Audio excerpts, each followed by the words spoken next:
learn with me what the hell is going on. Someone needs to get this message to the defense. Welcome, welcome, welcome. Have to use brain power. Let me help out Dr. Russell here. Many people suffer from what's called an acute grief reaction. God save the Commonwealth of Massachusetts. The investigation was done with honor, integrity, and all the evidence pointed in one direction only.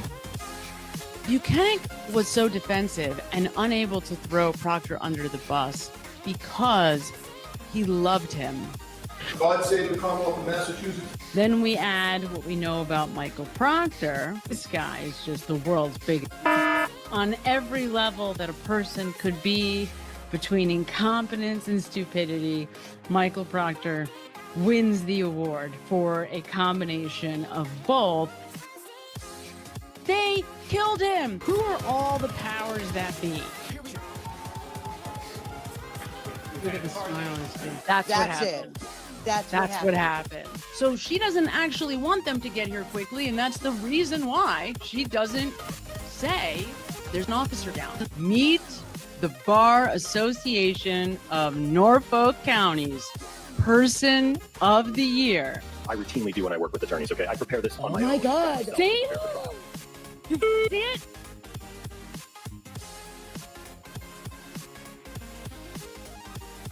It is undeniable. God save the Commonwealth of Massachusetts. Holy you guys. Build some way to feed her ego. So if you have absolutely nothing to do with the death of John O'Keefe, why start crying on the stand? Hank Brennan deserves an award for being the most unlikable human being that the world has ever seen. Consciousness of guilt. I would really like somebody to do the right thing in this case. Sergeant Barrows, is this the condition of the right rear taillight? Absolutely not. At no point do you wake up or go outside and say to somebody, why are you here? What if there was a gunman? Because you don't know. How do I know? There's 40 cops in front of my very small front yard. That's the bedroom window. Here's Sonny. Say hi, everybody. There's my friend. Hello. Sonny barks if you walk by my window and sneeze. God save the Commonwealth of Massachusetts. I wasn't going to record a video today, but then I stumbled upon this. Peter met with Adam Lally for lunch. During this lunch, Adam Lally told Peter that he knows the poor person. Oh my God. This is not good. Now you're starting to see the blurs easier. You see those two blurs? Are moving around. She absolutely knows it would not be Karen Reed's defense team that she'd have to worry about. It would be the defense who she lied to. That's the defendant not guilty or guilty. A juror explaining why she voted to acquit Karen Reed of that second-degree murder charge for allegedly ramming her SUV into John O'Keefe during a blizzard in 2022. A collision did not occur. I can't assess the motive to this sloppy police investigation. And the toughest moment for her? Hearing the derogatory text messages about Reed sent by lead homicide investigator Michael Proctor just hours after he got the case. Whatever timestamp was on that deleted wall file is the time that she did that search. And she deleted it. Let's make sure and pin it on this girl who I hope kills herself. That's a class act. You are a class act, Michael Proctor. Definitely someone should give you a gun and a badge. 100% sure that Karen did not do this. Number one is I could not be standing here without these amazing supporters who have supported me and my team financially and, more importantly, emotionally for almost 4 years. And the second thing I want to say is no one has fought harder for justice for John O'Keefe than I have. How dare they? God save the Commonwealth of Massachusetts. Welcome, welcome, welcome. Hopefully you can hear me because for some reason I just can't seem to have volume when I want to make an entrance. So hopefully you guys hear me. Welcome, everybody. This is the I Don't Belong Here show, and I am your host, Samantha Beningo. I am a behavioral scientist, a career psychotherapist, a sixth-year PhD candidate who's about to start her dissertation in clinical psychology, a master's level psychologist and counselor. And I am here today breaking down, of course, seeking justice, as always, for Boston police officer John O'Keefe. And we might actually talk about the Adelsons a little bit because it is just so front and center on everyone's mind. Welcome, everyone. Hi, everybody. I hope you guys are doing well. Hope all is well out in the ethers. We're like at Labor Day. It's my daughter's birthday on Friday. It's the end of the summer. School is starting. It's not for me, thank God, because I'm on a leave of absence. But, well, sort of. We'll see. I'm on a temporary fall sabbatical, working on my dissertation. So anyway, welcome, guys. A lot going on in the last few days, I have to say. I had a crazy client emergency this morning. They happen. So I was planning on catching up on the Proctor hearing. I saw, the first day I was in and out. And then, I was planning on catching up this morning and then watching the rest, but my day got completely hijacked by client stuff, which happens. So I tried to race around this evening to catch up. And I think what I want to do, because there's the Proctor stuff, first of all, it's long, it's tedious. Most of it, at least the first day, was a lot of reviewing the text messages, all stuff that all of us know and know well. And so what I want to do, I think we'll start in just a bit with today's hearing. So the second half of today's hearing, which starts with the prosecutor doing a redirect, right? And the witness, and I don't know, how do you even talk about what's going on in this appeal process? It looks like a trial. I guess it's a bit of a trial of sorts. But the guy who actually wrote the report that I've been doing videos on and spoke about a few weeks ago in a live, Kevin Dwyer, he's a detective lieutenant, and he's the guy who, I guess, investigated Michael Proctor and then wrote that report that, I've reviewed and am very, very upset and disturbed by, which I've spoken about a lot. I will tell you, it is very tough for me to sit and listen to this appeal for a lot of reasons.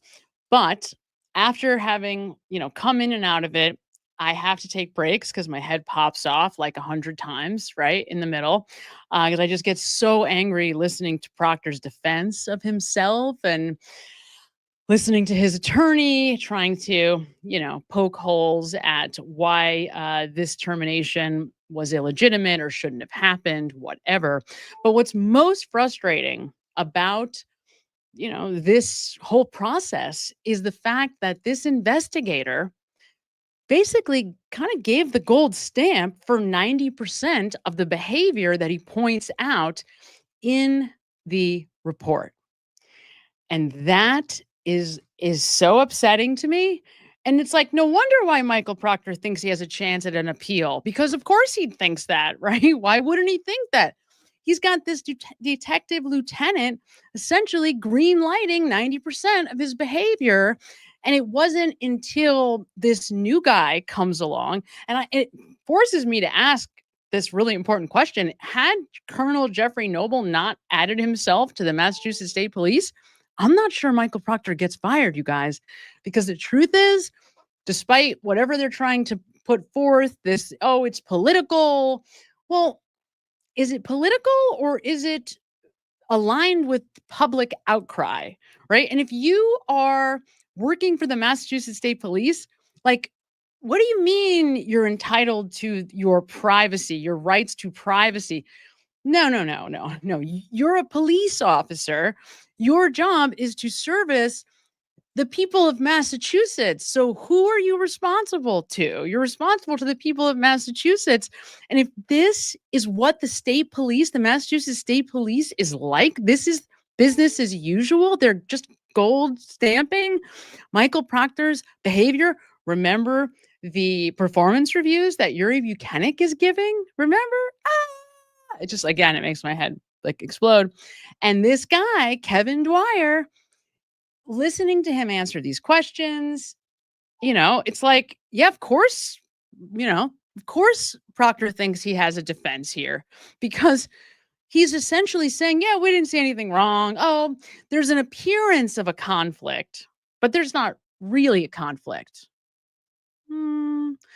There's an appearance that these relationships had an effect on the outcome of the investigation. Like, for example, just writing one of the main suspects out of the house at 34 Fairview on the night in question.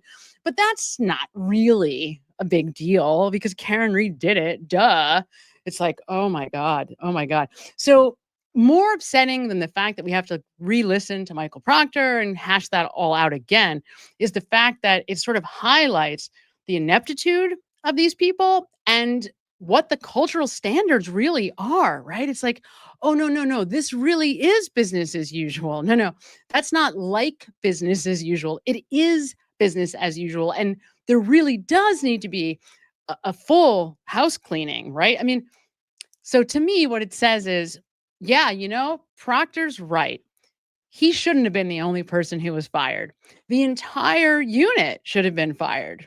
That's the truth, right? So anyway, without saying more about that, we're going to get to that in just a minute. I want you to see just the second half. We'll go through redirect. I don't remember the name of the prosecutor. I guess, I don't know, the who is acting as the prosecution in this appeal. I have to tell you, this guy represents the Massachusetts State Police. He's a boss, this lawyer, I guess. I mean, he's really good. I have to say, I was impressed by him. So I guess that's something, we can give him a little, I don't know, thumbs up for that. Got to give the Massachusetts State Police credit wherever you can, apparently. So we'll hear him. Here's some interesting redirect and some important points. I think at the end of the day, that's the most important piece. What came out in this redirect of this investigator, the guy who did the investigation into Michael Proctor, actually were the most important points in the end and the least upsetting. So that's good. Okay, so there's that. We're going to take a look at that in just a bit. Then, of course, we have the Donna Adelson trial that is underway. I've been getting a lot of people asking me questions about the Adelson stuff. And so I'm going to, just essentially, answer some of those questions. People wanting to know, like, are these people just sociopaths? Like, what is the story with this group, right? Hiring a hitman to kill your daughter's ex-husband, right? Does seem a bit sociopathic. So I understand the question. So we'll dig into that. I definitely have questions about this case, and I'm sure some of you know more about the nitty-gritty details than I do. Obviously, as just like a true crime fan, I've seen from afar the Adelson case, and I know the highlights from 2020 and from Dateline, but the nitty-gritty, like, for example, I'll just mention this now, I didn't realize that they didn't pay these hitmen until after the crime, until after Dan Markell is murdered. So that to me was, interesting.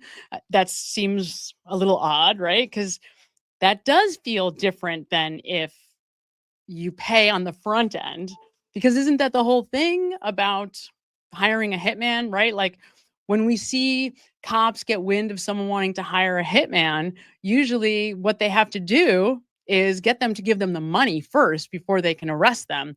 So it seems like there's something amiss for me, and I'm sure you guys have answers. I've seen some people have been kind enough to try to enlighten me more with some of the details about other very specific nitty-gritty stuff that's happened in this case that hasn't come out yet in the Adelson trial, the current one. So I'm sure you guys can help me with some of that. But that is a question that strikes me as just an interesting kind of nugget in this case that I had never really thought about before or heard anyone point out. So But all of that aside, my interest in the Adelsons is really this family dynamic, which is wild, right? And I guess for me, when you watch Wendy, isn't she an interesting character, right?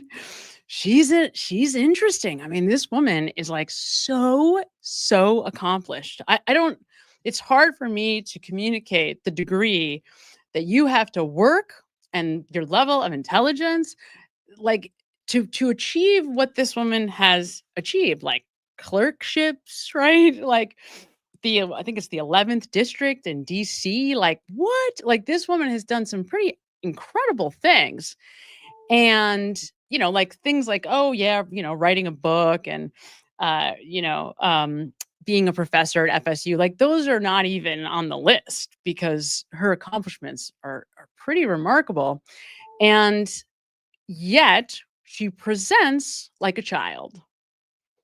And so you're like, well, I'm watching her and I'm thinking, this is so bizarre. Like, what is going on here? Right. At first, I'm like, okay, maybe this is just seductive, intentionally seductive.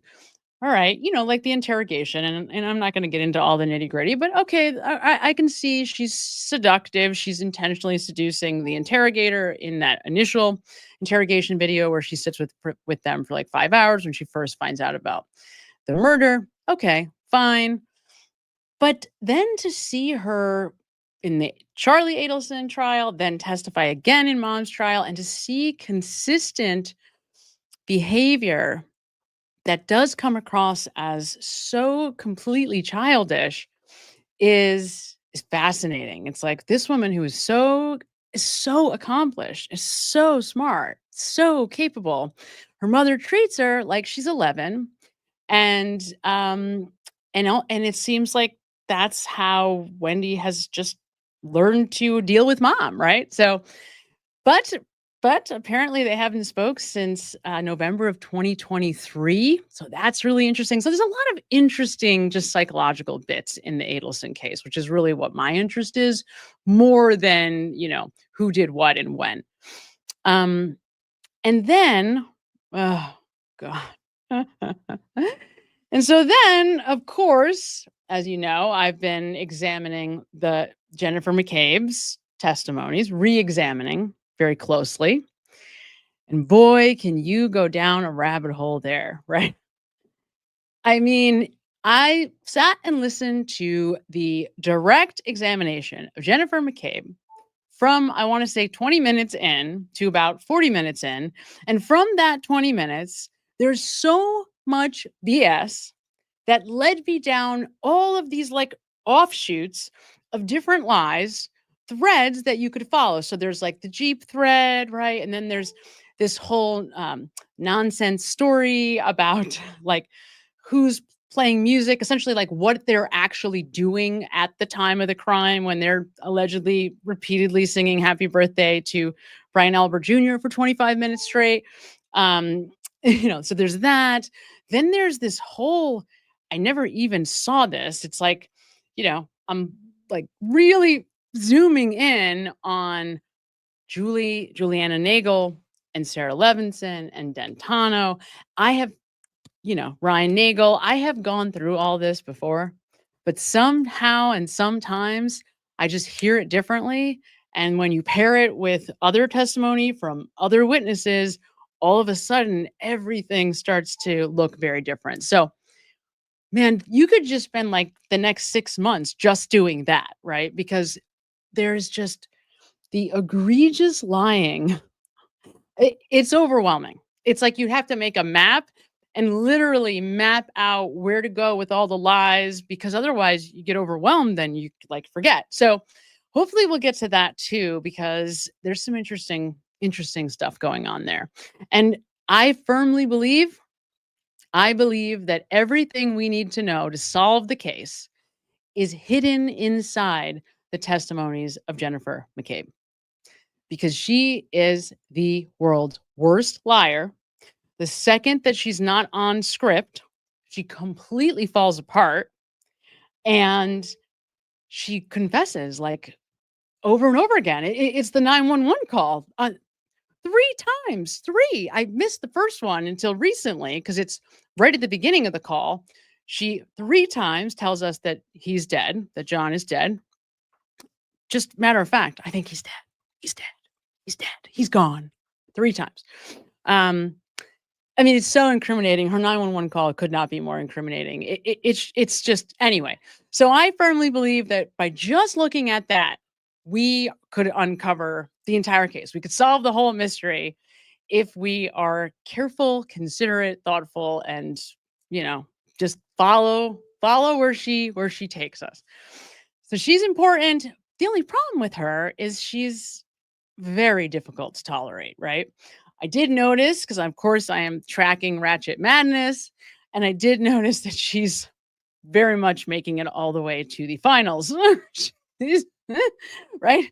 Not surprisingly at all. Certainly, who's surprised? But she's just that horrible. Like she's really tough to take. So it's not easy to do the Jen Mccabe thing, but it's worth it because let me tell you, look, a lot of the sting of all these witnesses is gone now because Karen Reed is free. That's over. She'll never be tried for that again. I also just want to mention, I saw that Melanie Little had announced this earlier. There's going to be some crime fiction miniseries, I guess, on Karen Reed. And I think Denise was telling me that, and I didn't research the details yet, but that Karen Reed has nothing to do with it. And that it is whoever the producers are believe that Karen Reed is guilty. So that should be an interesting fictitious story narrative. Interesting. Okay. I would just love anybody, if any of you know somebody who really believes that Karen Reed did this and is, mature enough to come on and have a real dialogue without, getting personal, calling names, the whole thing. I would love to have that conversation because I really need to understand. I need to understand how it is that you just overlook the egregious lying that all the people in the house are doing, particularly at these most important times of that night, right? I just want to know. I want to know how people are able to reason that. And I'd also love to know what evidence that they are basing their beliefs on, right? And I'm not saying that, I'm not being pejorative. I really want to know because clearly the telematics doesn't work. So I just need to understand. I understand from the family's perspective. That's different, right? I get why John O'Keefe's family believes that Karen Reed did it. And I understand that anyone close to Jennifer McCabe and Brian Albert, those folks, that's a different conversation. I get where they're coming from. But just like the average person who's, observing this and has come to the conclusion that Karen Reed did this, I just want to know what they're basing that on.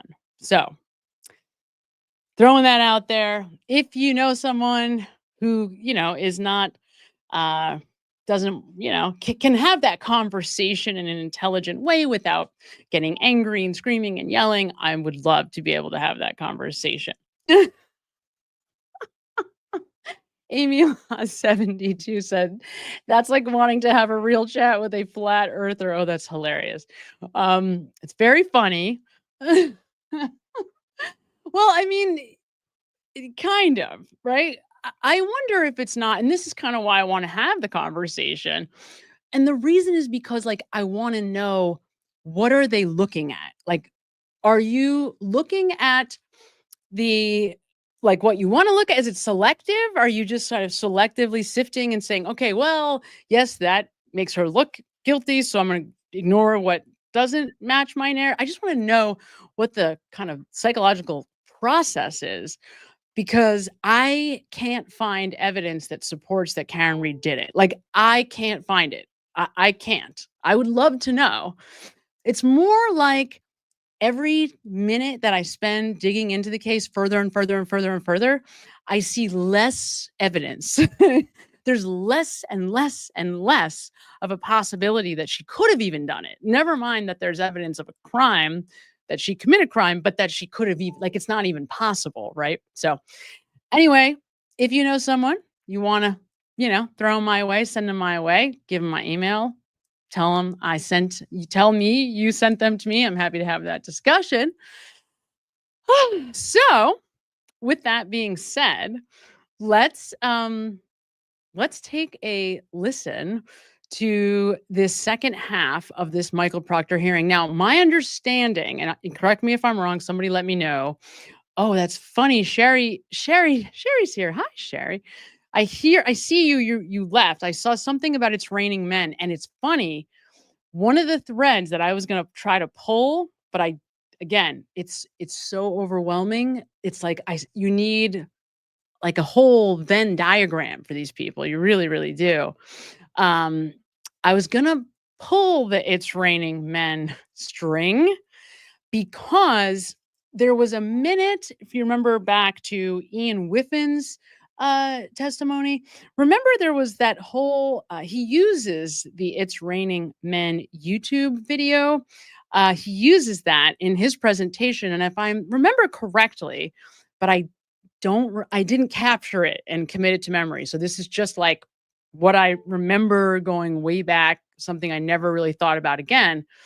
I thought that what I saw was that it was the wrong date, that the last time she opens that link, it was like the 27th of January. So it was really the day before. The day before, she says that they were playing it at, 34 Fairview. So that's just another stupid little detail that I have to check back on. And again, small detail, but that's how a lot of people, by the way, will try to get away with lying. There's a lot of that, I think, in the Adelson case where, people just recycle a story. You tell a true story on a different day with a different cast of characters, right? Kind of like Colin tries to say with the Knuckles thing, that he's sliding down his driveway, but he clearly botches it, right? Because, there's not actually a hill in front of his house. And he's talking about going down the driveway and sliding. I mean, anyway, you know what I mean? So let's get into this, and, we'll stop it along the way. I really want to hear what you guys think of this, because it sends me into like outer space, into orbit. I get so upset listening to this appeal conversation. And again, the reason is because like this is the culture of these people. Like, no, it's the appearance of a conflict. It's the appearance of a bias, not really a bias. Somebody explain to me what the difference is between the appearance of a bias and a bias. Try to explain it, because I know it seems like on the surface like it's an easy thing to explain, but once you try and the words start coming out of your mouth, you're like, wait a minute. No, there's not really. Are we speaking to his intent? Okay, so yeah. All right, let's get started and let's see where this leads.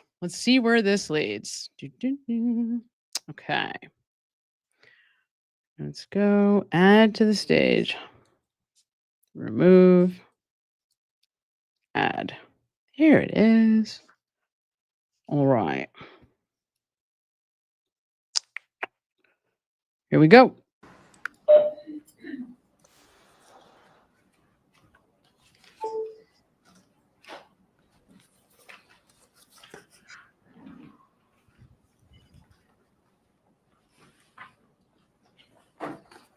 Absolutely. Queen Olive Ruthann. Absolutely. Absolutely.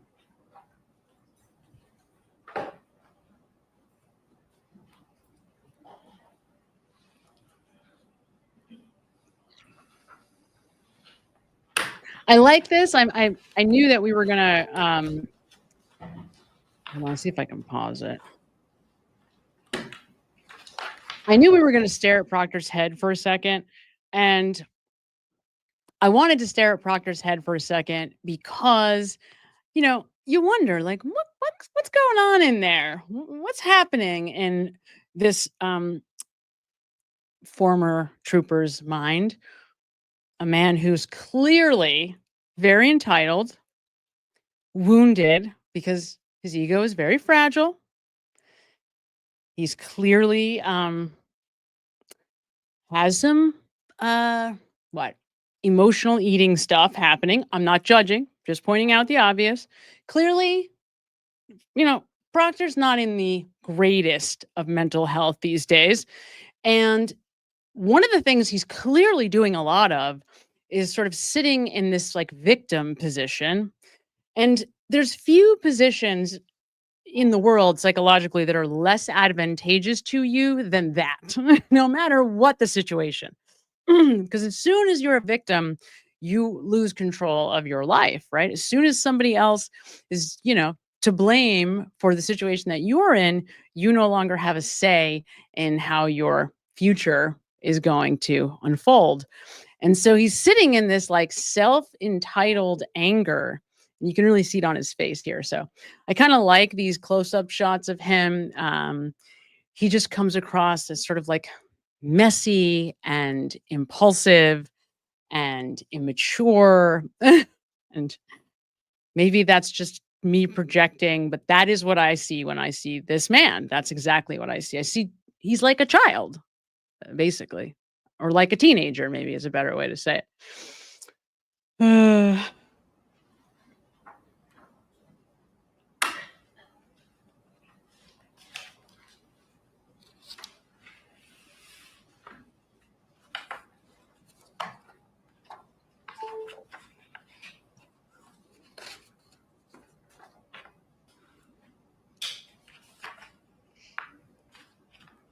And you'll note this guy, Kevin Dwyer, the investigator, is still on the stand. And for some reason, it just takes them a while to get going when they come back from, I think it's lunch or whatever break they were on. Yeah. Absolutely, J-May, agreed.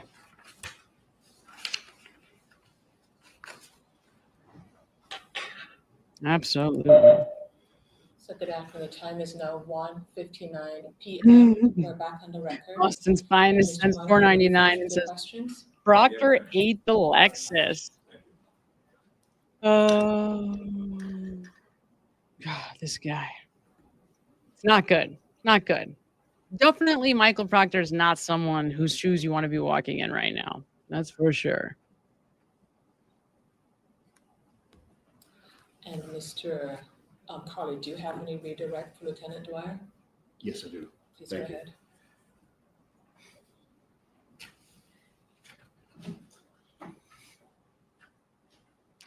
Yeah. Yeah. It's hard to believe that he has the nerve to fight for his job back. Really, it's really hard to believe. Good afternoon. Could I ask you first to please turn your attention to Respondents 18, Exhibit 18, page R0500.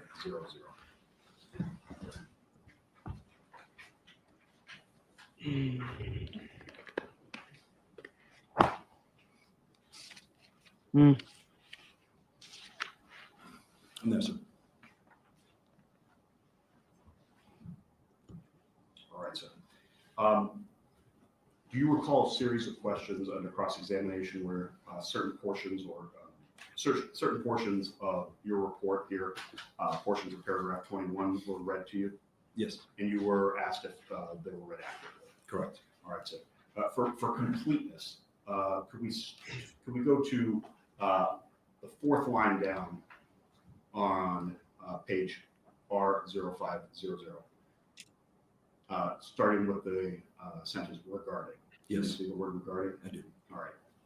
I'm going to read some of these sentences and just ask if I'm reading them correctly. So, regarding the information about the investigation that he texted, Trooper Proctor told investigators that he did not provide specifics besides the name of the decedent. While he may not have provided other specific case information to this friend group, he still provided information, including the cause of Mr. O'Keefe's injuries that had not been released publicly. Did I read that correctly? You did. And continuing at that same point, with the next sentence. The comment Trooper Proctor sent about Ms. Reed being a, quote, whack job cunt, unquote, is an inappropriate and derogatory comment that shows Trooper Proctor had a personal dislike of Ms. Reed. Trooper Proctor testified that his comments were partially due to his emotions getting the best of him. Police officers have to act impartially and not based on emotion.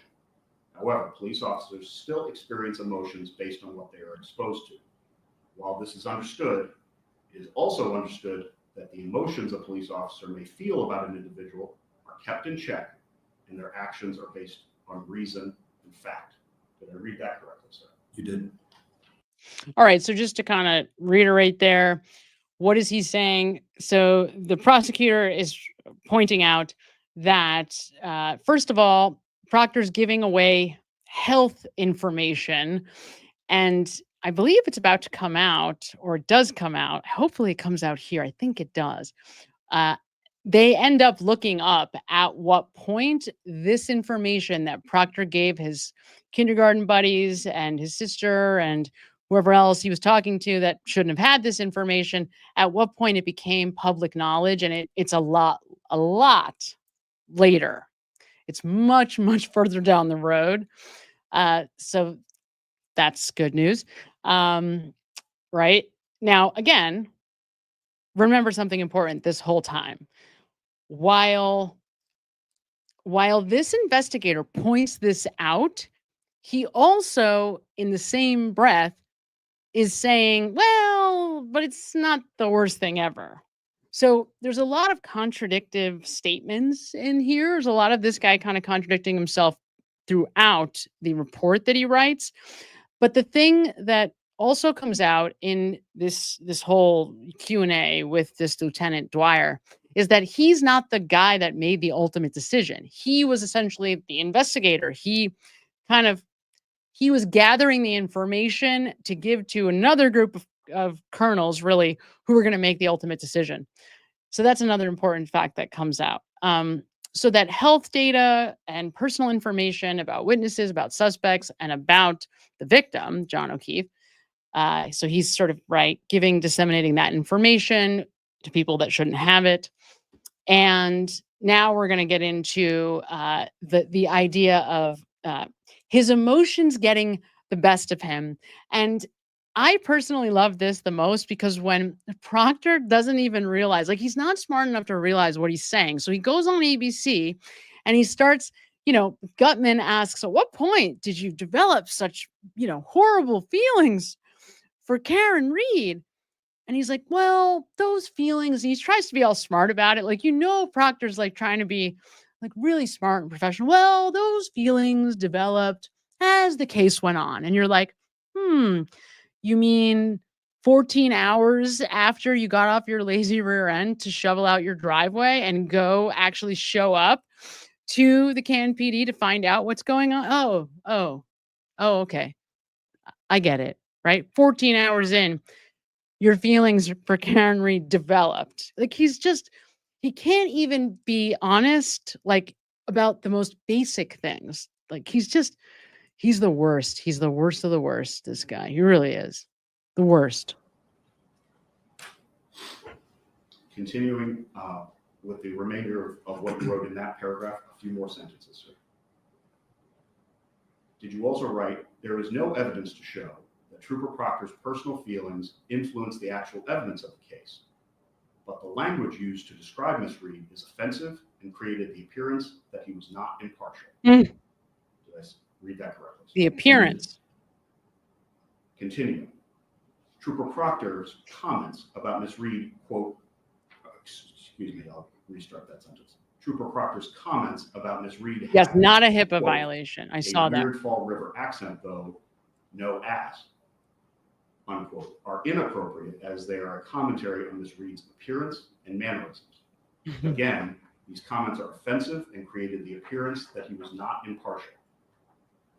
Trooper Proctor's comments, quote, she's got a leaky balloon knot, unquote, and, quote, leaks poo, unquote, are commentary on Ms. Reed's medical conditions. In his interview with investigators, Trooper Proctor acknowledged that the comments were unprofessional and regrettable. Not only are the comments offensive and unprofessional, but they are also medical issues that he disclosed to a group of people who were not privy to them. Did I read that correctly, sir? You did. And that was the complete portion of that paragraph, beginning with the word regarding and going all the way to the end of the paragraph. Correct.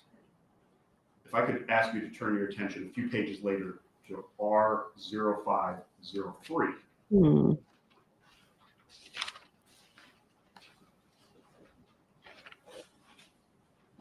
Right. You see, Thank you, Ashley. paragraph 30 on 0503, sir? I do. And it's fair to say you were also asked a series of questions about part of what you wrote in this paragraph.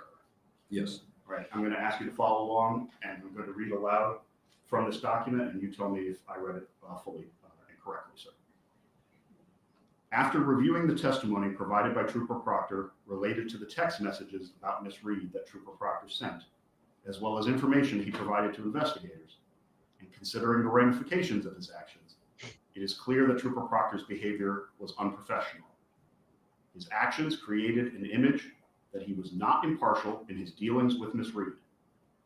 It is entirely reasonable that a police officer may have personal feelings about an individual, but a police officer must act solely on fact and reason.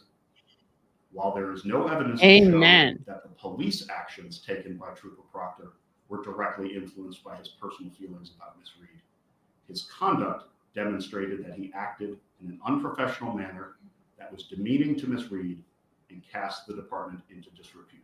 Is that the entirety of that paragraph, sir? It is. Thank you. Now, sir, in the same set of documents, again, respondents' exhibits, the binder you have in front of you, could I ask you to please go to R48? Yeah, that's a really good point. I see some of you kind of, circling around this. Think about, here we are. So, yeah, my sister, hopefully she visits with us again sometime soon on a Wednesday night. But she was saying, oh, I'm going to be in Canton or whatever, sometime soon. Is there any place that you want me to go and get video of? And so I had some ideas or some thoughts. But I always get nervous when I hear her say that because, yeah, I do get nervous that, God forbid, she gets pulled over. I mean, I don't trust these people, and how horrible is it that think about what Proctor's doing selfishly. Instead of allowing the Massachusetts State Police to move away from this, to move on, to leave all this behind them and to begin to repair their relationships with the community, for God's sake, instead he's dragging this back into the spotlight, dragging this into the public eye, and once again making the Massachusetts State Police look absolutely inept, absolutely egregious, just absurd, even worse than with the trial, because now it's kind of exposing the larger system. Like this freaking poor schmuck, this guy, Kevin Dwyer. I mean, how could this guy, let me put it this way. This man tries to investigate, tries to have an interview, a discussion with Kevin Albert, and Kevin Albert just doesn't call him back. And it's like, nah, he doesn't have to call me back. It's fine. No big deal. So you tell me, what are the chances that Michael Proctor is telling the truth about what he's doing with Kevin Albert, making money on overtime pay out on the Cape, investigating a cold case? Really? That's interesting. What cold case are you investigating? Please tell me. Tell me. Right? Like it's making not just Proctor look bad, but it's making the Massachusetts State Police look bad. And it's like, all right, we've got to move past this. We got to repair the way that the public looks at the state police, right? Like, it's just, and all it's doing is just dragging it back up. And we're not done with this, by the way. We're going to do another couple of days in October. I mean, could you imagine, just imagine what happens if they were to hire him back? I mean, listening to parts of yesterday, I started to get pretty nervous that could happen. And I was like, man, if that happens, that is like, I can't even imagine what kind of an outrage that would be. One, please. R0481. I believe it is 15. 15? Let me confirm, please. I said 15. Let me confirm, please. Thank you. Thank you, Madam Commissioner. All right. Okay, in there. 0481, sir, Exhibit 15. Absolutely. I want to ask you, before I refer you, first of all, what is Exhibit 15, just to clarify for everyone? It is a transcript of the interview that we conducted with Michael Proctor. And this would otherwise be known as the OPIA interview conducted in this case? Yes. Oh, can we get that? Correct. Okay. That'd be fun. And I think earlier you testified, and correct me if I'm wrong, this interview was audio recorded? It was. And it was also then reduced to this transcription as well? Correct.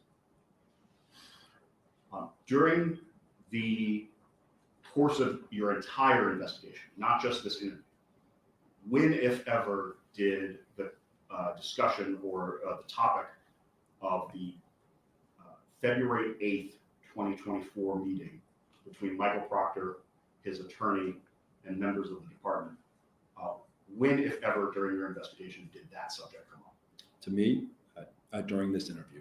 All right. To your knowledge, or as in your training and experience, and given your entire knowledge of your entire investigation, is it your belief that this is the only place in your investigation where this subject came up? Yes. Okay.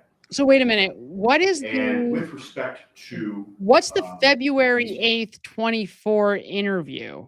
Does anybody know what he's talking about there? So what is the, so here the attorney is asked for the police, for the state police, is asking on February 8th, 24, is this the only time that this interview that Proctor gave on that date comes up in your discussion with him? Does anybody remember what that was? Is that the feds? I thought that's too late for the feds, maybe. Is this when he's admonished by Brian Tully? Is that when this is? I'm curious. I didn't catch this date before. So is that the date that he was fired? I think that's the feds. I think. Right. I thought it was the grand jury too, but isn't the grand jury in 23? I don't know. It's all blending now. I thought the grand jury investigation was earlier. Now, maybe I'm wrong about that, but because that would have been, so the grand jury is when Michael Proctor finds out about those texts. And God, if I could be a fly on the wall, like at any time, this would be one of those moments when he actually finds out, when he's, going up there, he thinks he's going to be the big investigator, the lead investigator, the primary investigator, by the way, that he's identified in this report as the chief investigator, which is like, I love that because I think it's so much bigger and more important than the lead even. He's the chief investigator for the John O'Keefe case, according to the Massachusetts State Police anyway. And he goes to think he's going to be a witness and talk about, how wonderful he is and what a great job he's doing on this case. And then he gets hit with these texts. Could you imagine what that must have been like? Yeah. So we have to kind of, I guess, investigate that a little bit further. What happens on that date? Maybe he'll tell us here. Pages of the transcript, starting with 0481. There's a series of questions, both by yourself as investigator, a fellow investigator, and counsel for Mr. Proctor on this page and the next 2 pages. Is that accurate? Yes. All right, sir. And referring you specifically to 481 through 483. Thank you, Joe Snowman. Where this subject came up, sir? It is. All right, sir. And just with respect to the introduction of the subject, starting with line 4 of 481, I'm going to read it aloud, and again, if you would tell me if I read it accurately, sir. Question. So you said on February 8th, 2024, you met with Attorney Staples and Kelly and DeStefano about the text messages. Was this a breakdown of all the text messages within your phone, or just what was brought up at trial, essentially? And then at line 9, the transcript indicates Attorney Moynihan says, this was in February of 20, and it cuts off. And continuing with line 11, you state this was after the grand jury. In terms of lines 4 through 11, did I read that accurately? You did. All right, continuing on, sir. The line 12 begins with a question after grand jury, yes. Is that accurate? Yes. And then there's some back and forth between, on lines 13 through 18, there's some back and forth and some crosstalk between yourself and Attorney Moynihan. Is that accurate? Yes. All right. And reading portions of lines 15, 17, and then 19 through 22, your question that's next stated is effectively as follows. And again, please tell me if I misquote anything. Question, but I mean, now he knows what was brought up in trial, so what you learned at that meeting, was it just a discussion of essentially what then came out in trial, or was it about a lot of text messages, other text messages? Did I read that accurately? You did. Then, beginning with line 23, there's an answer from Michael Proctor. Answer. So that February meeting was after I testified at the federal grand jury. And it was a discussion about the messages, how they were unprofessional and how they could potentially be interpreted. We decided to go into content. I've ended there at midway through line 2. Is that accurate? Oh. Yes. All right. And after Trooper Proctor indicated in that statement that he had decided to go into content, he takes it a different direction and says, I mean, we, Attorney DeStefano and I can't remember specifically what I shared, but they didn't really want to hear the full content at that time. Okay. We provided some examples, but we didn't go through like every single text. Oh, And I interesting. read that portion of lines 2 through 7. Okay, so that's interesting. So when Proctor has this hearing, thanks, Joe Snowman, for clarifying, he has this hearing to talk about the text with basically like superior officers with his lawyer present, this Monahan guy. And they don't even at that hearing or at this meeting he has with them, they don't even go into detail about the texts. So it's not until the actual trial when basically, I guess, Lally, right, tries to bring a lot of it out. But then, of course, Alan Jackson, that unforgettable kind of opening sequence where, Alan Jackson starts with diving into the texts, the specific texts that he's having. First, I think he starts with his superior officers, right? The one with Tachiko and Kakowski and Yuri Buchanan, etc. And then I think he launches into the one with his like childhood buddies. But so what Proctor's saying here is that even when he met with all the superiors at the Massachusetts State Police, they didn't actually go into the details. They gave some, quote, examples. So that's really interesting. And so what that means is that, they didn't, like his bosses at that time, remember, because part of the appeal that Proctor's making is, well, they kept me on. They kept me working for 6 months before they terminated me. I didn't get fired until after the mistrial, like that day or the next day, right? So what he's pointing out here, well, yeah, but we didn't have all that information, right? You didn't give us all of the information about what these texts really said. You gave us, quote, examples when you met with your attorney with the bosses in this February 8th, 2024 meeting. So thank you, everybody here for helping with making sense of what that meeting was. That makes sense. Makes sense. Yes. Then picking it up again with line 8, question. Wait. They didn't There. have a breakdown of every text. They just had what was presented at, and then your cutoff. Thanks, we the And people. Mr. Proctor answers on line 10, not to my knowledge. I didn't know if they, and he's cut off, and there's some crosstalk. And picking up with line 12, with Trooper Proctor's answer, if, yeah, I don't know what was provided to them at, what point. Did I read that accurately, sir? You did. All right, sir. And then on line 14, Attorney Moynihan, based on the transcript, interjects by saying, I have a question if you're done. Did I read lines 14 and 15 accurately? You did. And then the answer comes back from Detective Lieutenant Sweeney on line 16, yes, I'm done. And then the questions pick up in the transcript, starting on line 17. The questions now for this next portion are questions posed by Attorney Moynihan. Is that accurate according to the transcript? Yes. All right, beginning line 18, now under questioning from Attorney Moynihan. Question. At some point thereafter, did they get the specific text messages? Answer. Yes. My understanding is question. In March. Answer. Correct, sir. And then a question is interjected by a different participant, Detective Lieutenant Sweeney, on line 23. Who got the text messages? Question, again referring to Attorney Moynihan, the legal department.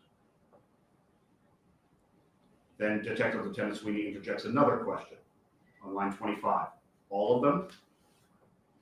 Did I read that accurately through line 25, sir? You did. All right, and the last few lines here, sir. Beginning at the top of 483, beginning with line 1. Question, again referring to Attorney Moynihan. That's what you were told, correct? Answer, yes. I was informed that by Attorney DeStefano that MSP Legal met with ADA Lally and ADA McLaughlin was read in the full content of the messages. Then on line 6, sir, you interject. Yes, I think for clarification purposes, the department didn't receive anything. They were verbally told, and then you're cut off. Michael Proctor answers on line 9, correct. And your question continues, or your statement continues on line 10. What was the content of the messages? And on line 12, Michael Proctor answers, that's my understanding.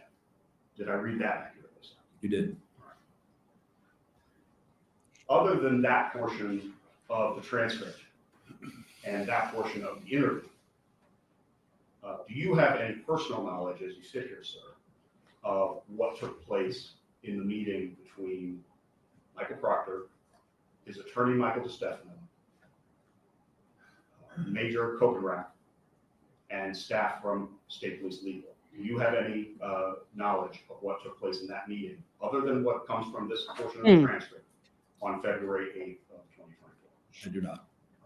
So in terms of questions that you were asked on cross-examination about, well, you weren't aware at the time, but you're now aware of that. Do you recall those questions, sir, in that form? Yes.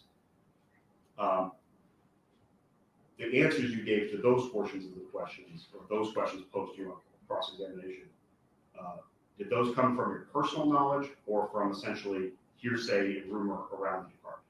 It was from rumor. All right. And, Okay. Those answers you gave to those questions, that was not based on any investigation that you performed. Is that accurate? Correct. All right. So the point that they're making here is that because these messages, these text messages were private, they didn't have access. They were part of a federal investigation. So nobody actually had the texts. A group of legal people at the Massachusetts State Police were essentially read verbally some of the messages, and I guess a couple of the colonels or higher ups were told verbally what the messages were. So nobody actually had them, allegedly, to be able to look at them and say, oh, here's the transcript of all of the messages from Proctor's phone. And so they were being kind of like passed around like a game of telephone via word of mouth. And so this is important, though, because the argument by Proctor for the appeal is, well, everybody knew, nobody had a problem with it. The brass didn't have a problem with it until after the Reed, mistrial. So why all of a sudden then? Well, this attorney, the attorney for the Massachusetts State Police, is saying, well, we didn't even have the text. They were under lock and key. They were being used in the federal investigation.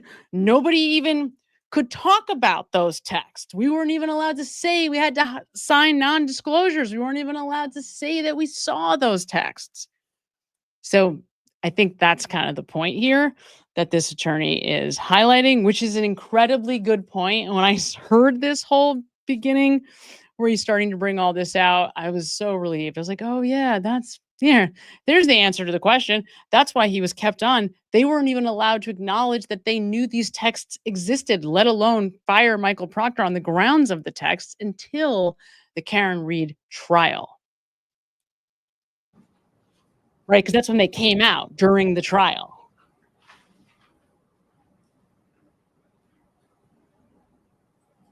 All right, sir. I want to switch topics now and ask you about a series of questions you were asked on cross-examination concerning the timing of the duty status hearing for Michael Proctor. Do you recall a series of questions on that subject? I do. All right, sir. I want to ask you, before getting into the specifics of the timing of duty status in this case, some general questions, if I may. First, you subjects of, based on your training and experience as an internal investigator for OPIA within the Massachusetts State Police, subjects of internal investigations by OPIA have certain rights under the collective bargaining agreement and Massachusetts. Yeah, I want to just address this quick. This Idaho mom reports, I completely agree with you. That's why I was so frustrated listening and looking at yesterday, I guess the first day of the appeal, because yeah, I mean, it seemed like a reasonable enough argument. It seems like a reasonable enough argument. He certainly was singled out. He certainly, in a way, arguably unjustly, he was the fall guy. He is the fall guy. Everybody used him, even the defense used him in the second trial as the fall guy. He was the boogeyman, right? And that worked out for Karen Reed. But the scary part is that that shouldn't be the case. He really was just a foot soldier. Like, that's the thing about Michael Proctor. He has no decision-making authority. He's a foot soldier, right? He's reporting up everything he does. Is going up the chain of command. Yuri Buchanan is the guy sitting next to him every step of this investigation, making decisions. Which way to go? Left, right, left, right. He doesn't do anything on his own, right? He's not doing anything by himself. His boss is seated next to him in the car. And they are then calling Brian Tully throughout the day on this first day of the investigation and getting guidance from him. And Tully is telling us he's talking to Morrissey and Chief Berkowitz. The three of them are the big dogs making the decisions throughout this first day. So it is not fair to say that Michael Proctor should be singled out, except for he is obviously a symptom of a much more egregious problem, arguably not only with the Norfolk County District Attorney's Office broadly, with the whole DA's office from the homicide division, all the cops in the Massachusetts State Police side, and all the DAs, right? I mean, it's just, so you hope that it's just Norfolk County, but then you have a guy like this guy, this detective lieutenant who's investigating Proctor, and this guy did everything he could to give Proctor a pass. I mean, he really did. Like this guy did everything he could to basically, this is like this investigative report. It really does read like a C- report card, not like a total F. And that, I think, is part of the problem and the reason why this Idaho mom reports may have a point, because it doesn't read like an F. It reads like a C-. And that, to me, is where the problem really lies. This investigator either didn't look hard enough to actually determine that the behavior of Michael Proctor was as egregious as it is, because the truth is, this investigator didn't really get the answers. I mean, he didn't really answer the questions. Like, for example, there is very legitimate, very credible evidence that Michael Proctor's not only psychologically and emotionally was this investigation driven by his personal relationships. For example, he meets with Jennifer McCabe Brian Albert and Matt McCabe. He leaves that meeting. He texts his sister and he's like, oh, one of the witnesses in the death of this police officer knows you. She says she knows you. Like, hey, Jen, she says to say hi to you. So he literally is telling his sister, Courtney Proctor, that Jennifer McCabe, right, the first witness he speaks to, because she's first, he goes to that house, not with the intent of speaking to Brian Albert, but of speaking with Jennifer McCabe. That's why he goes there. She wasn't even sure that Matt was going to be interviewed. So he goes there, speaks to Jen, and then she says, oh, I know your sister, right? Of course she does.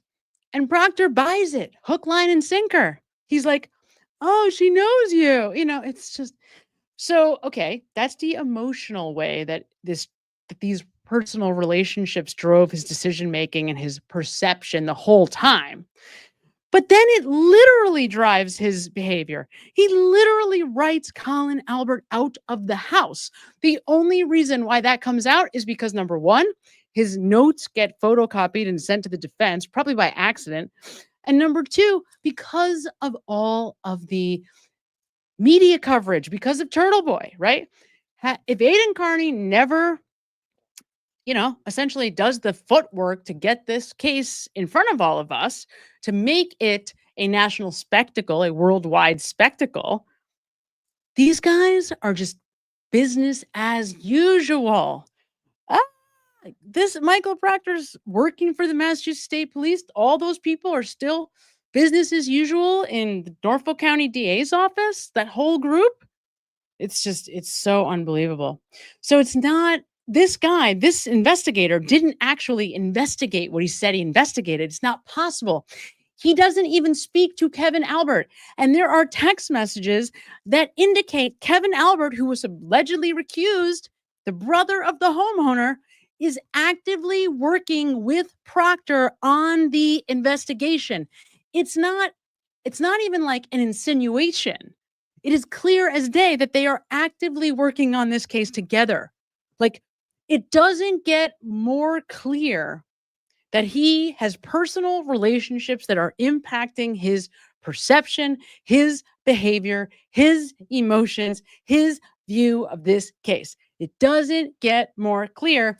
But this investigator doesn't appear to think, or doesn't look hard enough, or doesn't want to throw another police officer under the bus.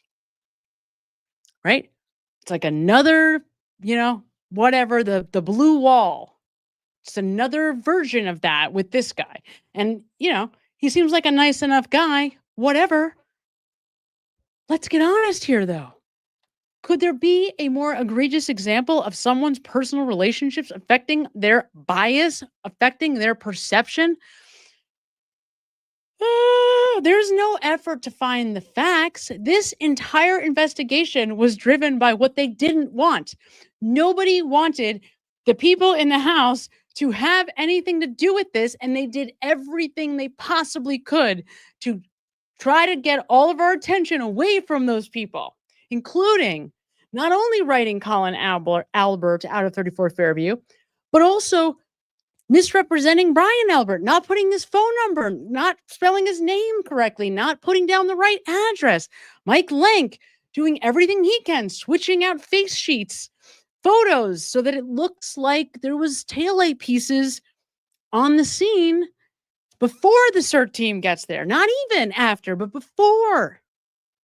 It's just these people. It's like I said, how does anybody look at this and say, oh, it's the appearance of the bias, just appearance? Like, no. This is not an appearance of bias. It is factually impossible for someone like Michael Proctor to be kind. I will say it that way. For somebody of Michael Proctor's general intelligence and sophistication, okay, or lack thereof, it is not possible for that guy to not be impacted by his relationships and by his emotions. Not possible. Okay. Then we take all of that. Let's put all of that aside. This guy, this investigator, also tries to tell us in his report about Proctor that he finds him to be honest. He finds him to be honest. Honest. No, I'm serious. Honest. Honest. It's tough because I've said this before, there are so many candidates for who lies the most throughout their testimonies through the Karen Reed trials. But I'll tell you something, Michael Proctor is very close to the top of the list. Almost nothing he says at any point is honest. Not during the trials and not after the trials. He's just totally full of shit. Totally. So not only does all of this, do his personal relationships affect his decision making, his perception, govern his actions in this case, such that he never actually investigates the death of an active duty Boston police officer, the biggest homicide in the county in ever?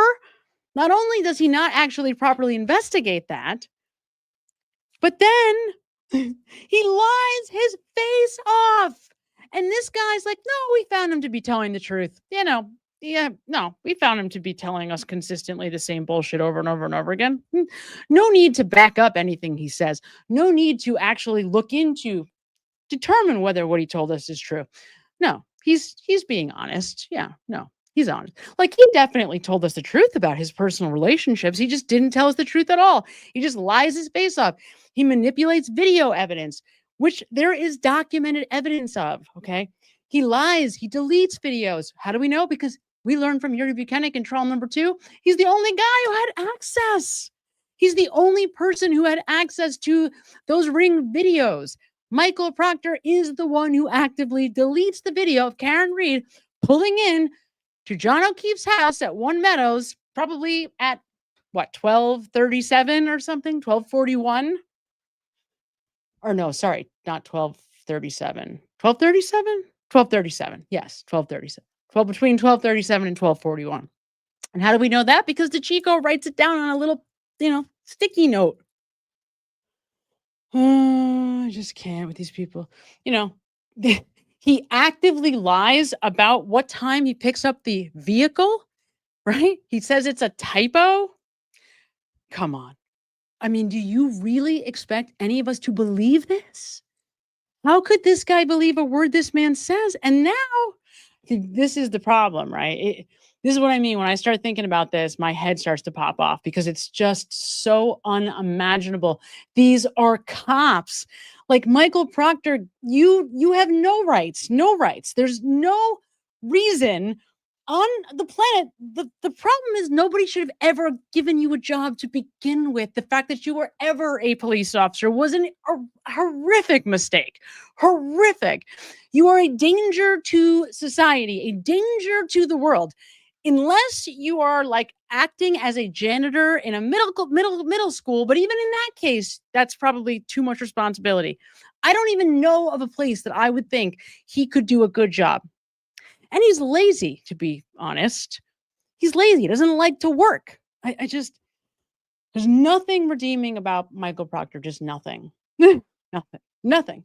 And the fact that this is the face of the Massachusetts State Police, it just freaks me out. I thank God I'm not living in Mass. I can't even handle it. I can't handle this. It's so upsetting. If they hire him back, God help the Massachusetts State Police. I really don't know what will happen, but it won't be good. Department rules and regulations. Yes. All right.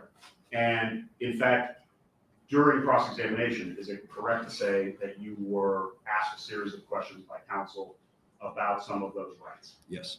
You were called questions and answers related to due process rights of the subject of the investigation, things of that nature. Yes. All right, sir.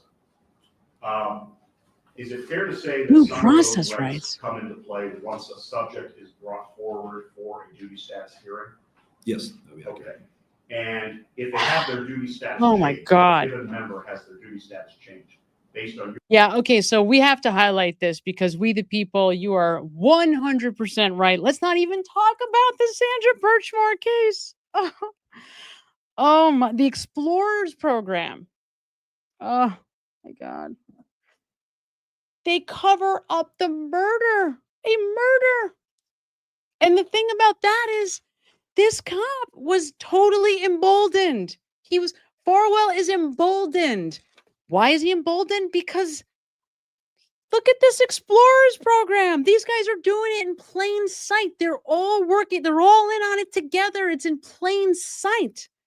They're passing around this girl, this little girl. She's like, what, is she 12 at the time? She's giving blowjobs to all the cops, driving around in their cruisers while they're on duty. Are you kidding me? Like, they're disgusting. And if that's not bad enough, Michael Morrissey, like 3 weeks ago, is caught somewhere talking about how, nope, he thinks it's a suicide.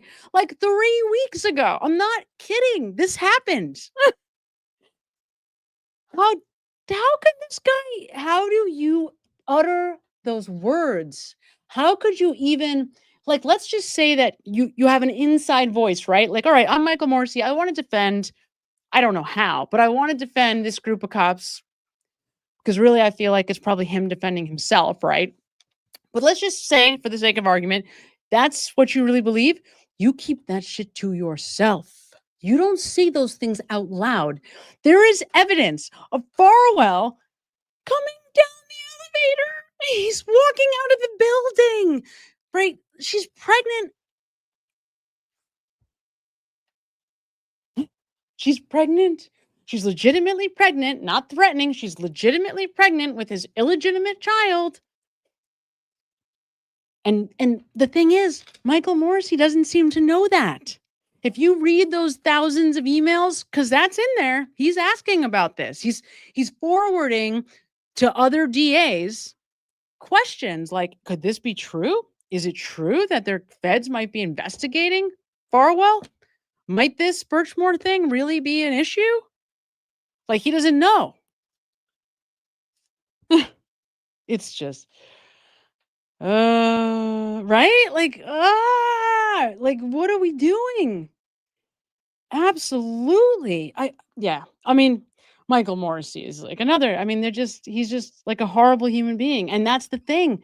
This guy's at the top. I studied culture. I studied organizational psychology. And the first thing you learn, it's like, Freud is to psychology. In organizational psychology, the very first thing you learn is that culture comes from the top down.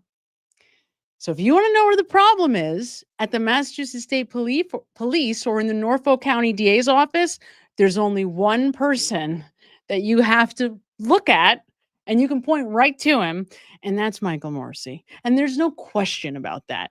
I mean, do any of us even want to try to make an argument that Michael Morrissey is not the world's biggest offender of all of the things that we're talking about? Of everything that's horrible about Michael Proctor? It's just, it's so bad. It's so bad. This is like, this is really happening. It's like this Michael Proctor's really trying to get his job back.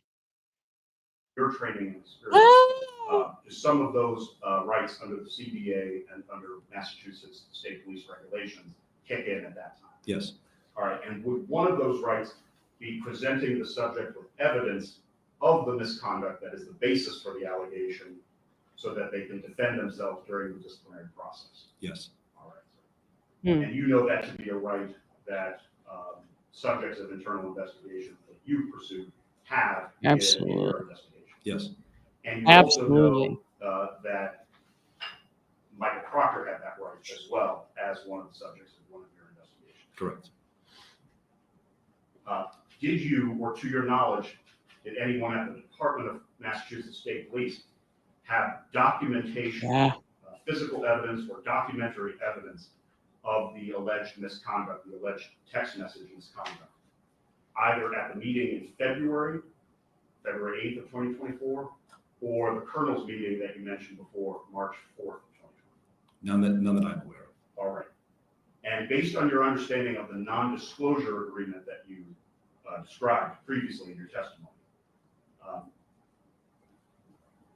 were you permitted to do anything with that information other than open an internal investigation at that time, meaning March 4th? No. All right. Had any documentation as of March 4th of 2024, had any documentation been provided to you or to your knowledge, anyone else within the department, underlying the allegations of inappropriate and disparaging text messages by Michael Proctor? No.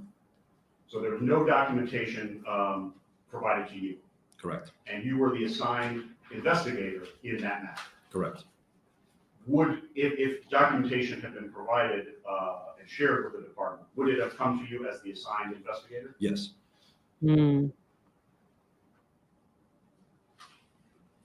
Totally. Based on your understanding of the NDA, Totally. were you allowed to share even the existence of the allegation of inappropriate text messages outside of the group of people who signed the NDA? No. Right. So here's When was the the most first important time you thing, served right? as the assigned investigator? He's not allowed to share even that he has knowledge of these messages. He can't even tell anybody these messages exist.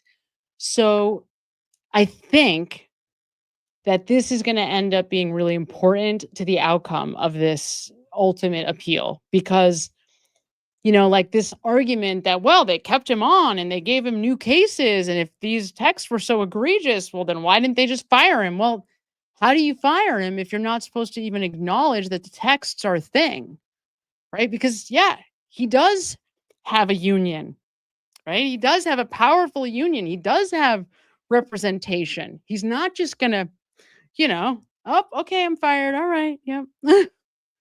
Plus, you know, and I believe this, right?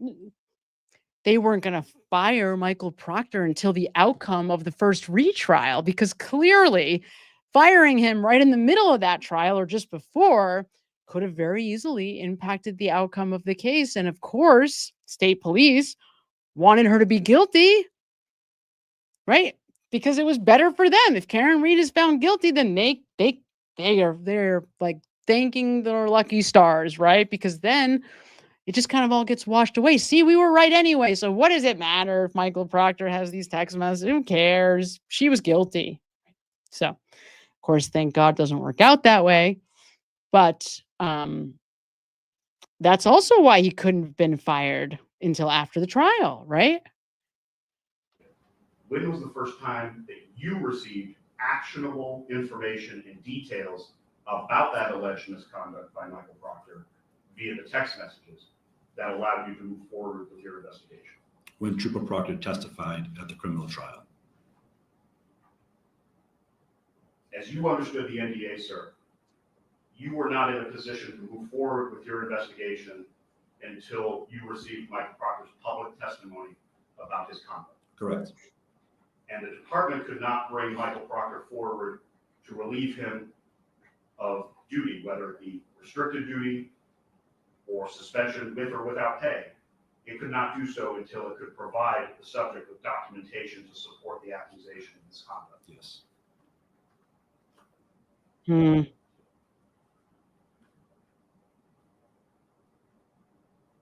All right, sir, I want to ask you about the charges.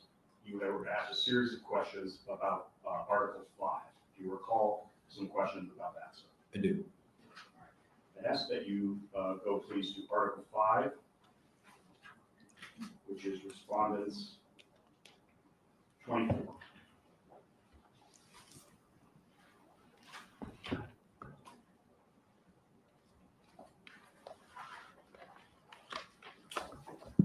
No, sir.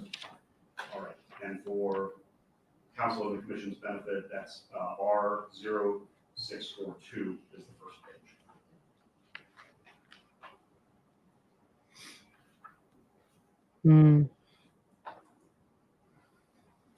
All right, sir. You have, let's call it 0642 is the cover page, 0643 is the first page of content from Article 5. Yes. Yeah, and apparently, like the Massachusetts State Police, the more you kind of dig into this, apparently the Massachusetts State Police are particularly egregious or have been known throughout history for that blue wall, for there being like, and I guess that's obvious, right? Boston. I don't always immediately think Boston when I think of, Massachusetts, but probably most people do. And yeah, Boston is notoriously, right? Crooked cops. It's like one of the things you think of first after you hear Boston. At least that's one of the things I think of first, right? I think of like Irish people and dirty cops. I know that's terrible, but that is absolutely true. And I like partially grew up in Massachusetts. So, and that's what I think of it, besides the Red Sox and sports, which I admit I also think of. Could you read? It's a very short. It's a very short thing, but just 5.1. If you could read, not 5.1.1, just 5.1. 5.1 is titled Violation of Rules. Members and civilian employees shall not commit nor cause to be committed any acts or omit any acts which constitutes a violation of any Massachusetts State Police rule, regulation, policy, procedure, order, or directive. All right, so. Oh, interesting. And could I refer you then to R0644, the next page, specifically 5.3? Do you see Not really. General conduct? I do. Could you just read very briefly that one sentence, general conduct? Members shall maintain a level of conduct in their personal and business affairs which is in keeping with the highest standards of the law enforcement profession. Members shall not participate in any act which impairs their ability to perform as members of the state police, causes the state police to be brought into disrepute.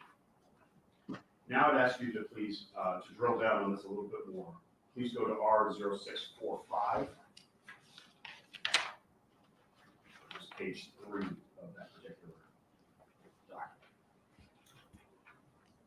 You have 0645, sir? I do. All right, looking down at the bottom of 0645, 5.8 is titled unsatisfactory performance, is that right? Yes. And 5.8.1, should you read 5.8.1? Yes. Members shall maintain sufficient competency to properly perform their duties and assume the responsibilities of their positions. Members shall perform their duties in such a manner as will maintain the highest professionally accepted performance standards in carrying out the functions and objectives of the state police.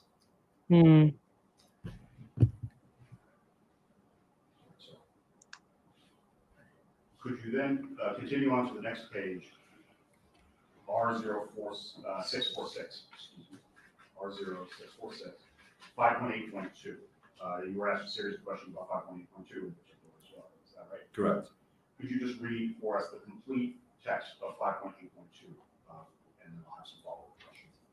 Absolutely. Unsatisfactory performance may be demonstrated by a lack of knowledge of the application of laws required to be enforced, an unwillingness or inability to perform assigned tasks, the failure to conform to work standards established for the member's rank, title, or position, the failure to take appropriate action on the occasion of crime, disorder, or other condition deserving state police attention, or by an absent without leave. Thank you for reading that, sir. Series of questions for you about 5.8.2 in particular.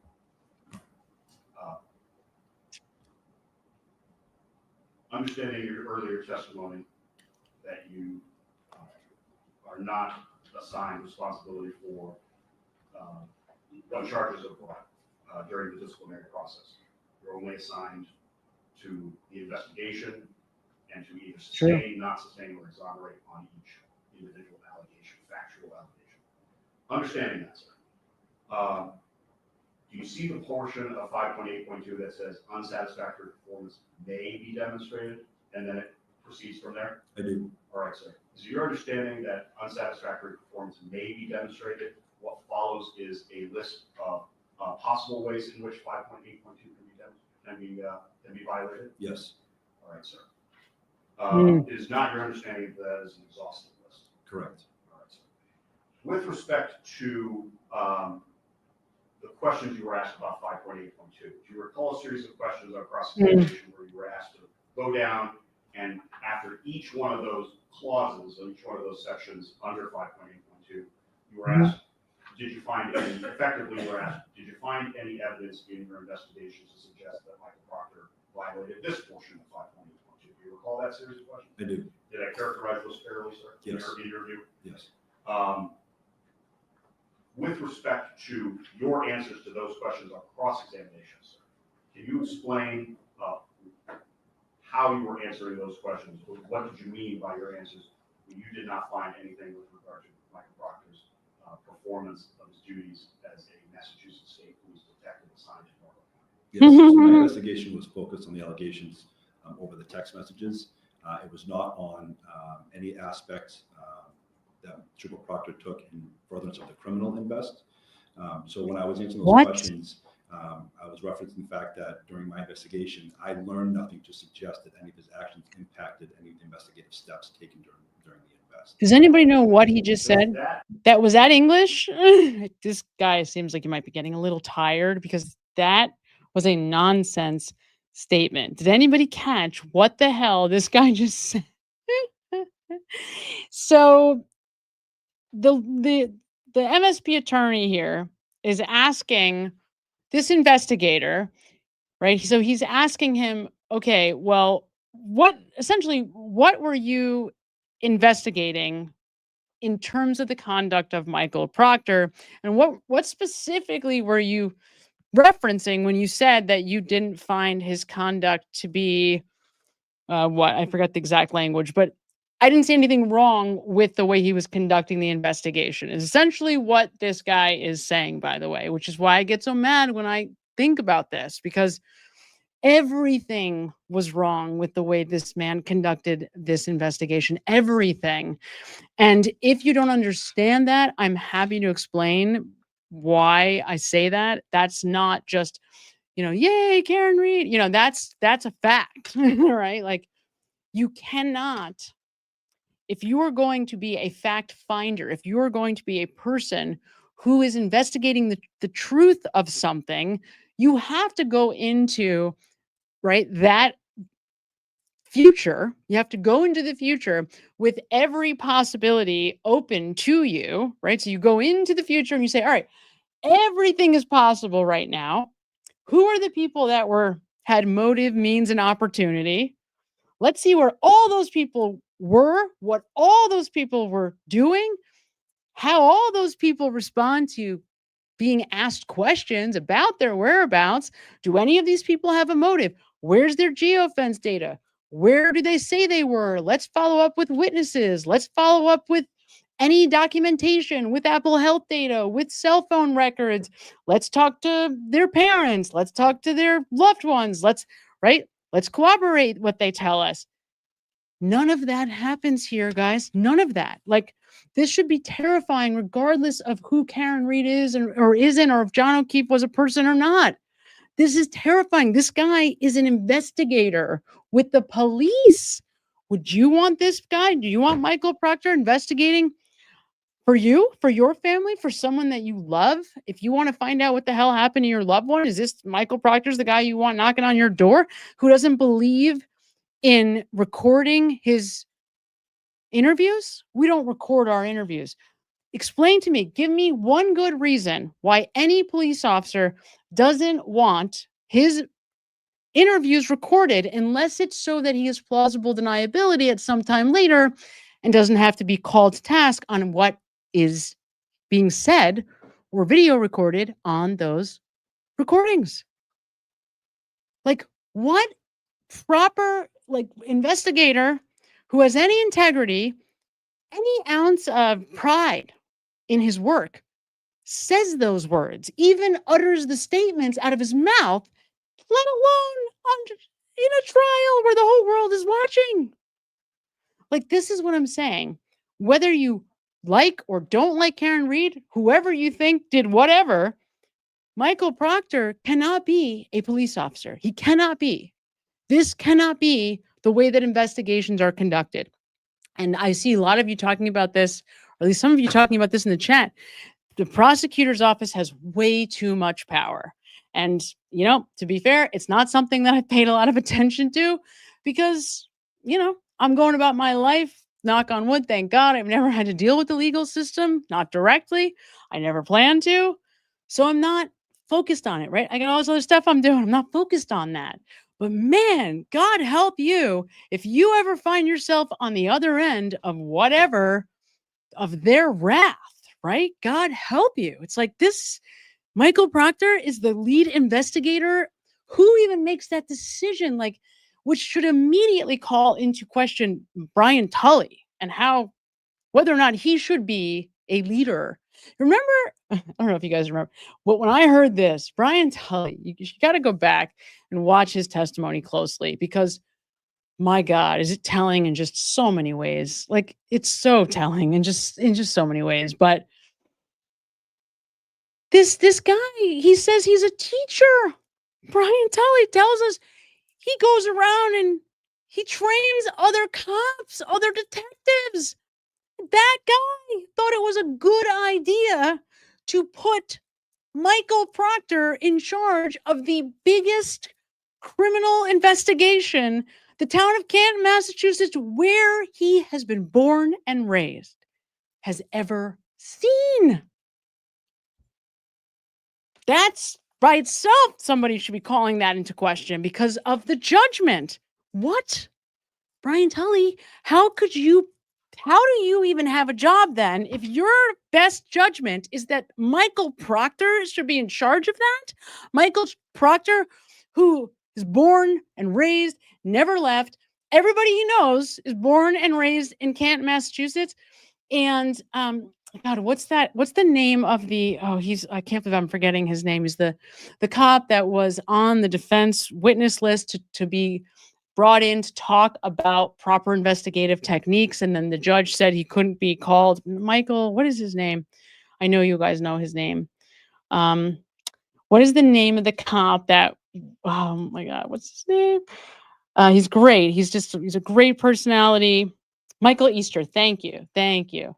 Yes, Michael Easter. So, right, like Easter was talking about this, and he says, like, look, I was in a small town, right? I was in a small town once, and yeah, I was investigating undercover, and my sister wound up walking out of the apartment building, right? He's telling the story, and he said, I immediately called up my superior officers, and I said, my sister was coming out of the building. It was just a total coincidence. She was not in the same place, wasn't going to the same place he was investigating. She just happened to be coming out of the building. It's a small town. If you grew up in a small town, if you're familiar with small communities, it's very incestuous, right? But this is where you got to have integrity and say, I know this Albert family. If you don't have the guts, if you don't have the balls, if you don't have the backbone to be able to go into Brian Albert's home and say, yes, you're an Albert. Yes, you scare me as a human being, but I have a warrant because a Boston police officer who you knew and were hanging out with like 4 hours ago was found dead on your lawn. And I have every right to comb every like little speck of this property to find out what the hell happened to him. Whether it was you or anybody else, who cares, right? Like, we could get into whether he was really going to be able to get a search warrant. It's not the point. Whether it really just isn't. The point is that this was never going to be Michael Proctor because he doesn't have a spine. He's a deeply insecure little human being. Like, there's no way this guy should be in this kind of position with this kind of authority. No way. It's so upsetting. I didn't mean to go off on another rant, but it's so upsetting. It's really upsetting. Does it therefore follow from that testimony you were saying that there's no evidence of a violation of 5.8.2 at all? No. Okay.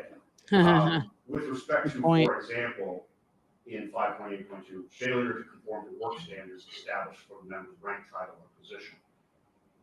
With respect to that, it's true. Going beyond just the specific investigative steps that you're aware of or became aware of during the course of your investigation, are you aware, based on the conclusions of your investigation and the evidence gathered, of a failure to conform to work standards established for the member's rank, title, or position in that broader sense of triple property? Thanks, Joe. Yes. And earlier you were asked a series of questions regarding your familiarity with Article 5, this document here, Exhibit 24. Do you recall being asked about your familiarity with Article 5 in general? I do. All right. And with respect to your familiarity with Article 5, it's fair to say that all members, not just internal investigators, are required to be familiar with Article 5. Is that an accurate statement? Yes. All right. With respect to all members being familiar with Article 5 and your knowledge of Article 5 in particular, sir, That's right, Amy. is there any portion of the sections we just read or any portion of Article 5 that says members shall conform in the following way, except when on a personal cell phone? No. This is a good. Does it say except when texting with one's high school friends? No. Does it say except when you're stressed or angry at a suspect? No.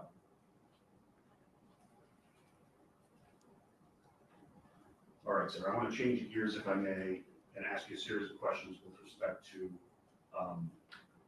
the interview that you referenced earlier. The interview with Michael Proctor took place July 19th, 2020. Yeah, so that was a good kind of line of questioning there at the end where he's saying, because I think a few of you in the chat have pointed this out already. Definitely the way that the lawyer comes across, in addition to the appeal itself, it is very like whiny. It is like, poor Proctor, he's being so mistreated. And, it's all political. And it's like, no. It's not about politics. It's about the obvious fact that this guy cannot be trusted. I mean, listen, if he ever got his job back, I thought about this and I was thinking, well, first of all, he could never be a detective. I mean, if you hired him back, you'd have to basically put him in like a hole somewhere where he has absolutely no responsibility, interfaces with absolutely no one, does not carry a gun ever again. Like, I mean, why even be a cop then? Because this guy can't be trusted to do anything investigative. Anything ever. It's egregious. It's so bad. So bad. But I like this line of questioning because I think it does highlight this kind of the tone of the argument, which is like, me, I was mistreated. It's like, you were mistreated? I'm sorry. There is a Boston police officer died back in January of 2022, and that death has not been properly investigated, not by any measure, not by any standard of investigation on any planet except for the one that Michael Proctor lives in. That's the tragedy here. And to this very day, that man's death has not been investigated. This was a Boston police officer who everybody acknowledges is like a saint, right? Single man in his 40s, or I guess late 30s at the time, takes his toddler niece and nephew on by himself. Who does that? If anyone you even know could do that, let alone actually follow through, like he just says it. And that's with a brother, by the way, who has a family already of his own. Not that I'm saying Paul should have done it or could have. I'm just saying he just steps up and does it. He says, I'm going to do it, right? I loved his sister. I'm going to do it. Like, this is the kind of character. And this man's death has not been properly investigated. It is not, there's no world, no matter what you think of Karen Read, this guy's death has not been properly investigated. And my point all along in this investigation has been, if you are an Albert, if you're a McCabe, if you're anybody that is not Karen Read, wouldn't you want to throw all of the evidence that you could to exonerate yourself out there? Wouldn't you be like, I would be like jumping over myself to give them cell phone records. I'd be calling to get the geofence data myself. I'd be doing everything I could. I would be releasing that shit to the media. Here, look, I'm innocent, everybody. Look, I'm innocent. Here's what I wouldn't be doing. Lying my face off every chance I get and perjuring myself openly in front of the world. Coaching my children to do the same. Coaching my nephew to do the same. Coaching my wife and her sister to do the same. So if you believe, once again, that Karen Reed did this, how do you reason why all of the people in the house have not gone out of their way, jumped over themselves to prove their innocence? I just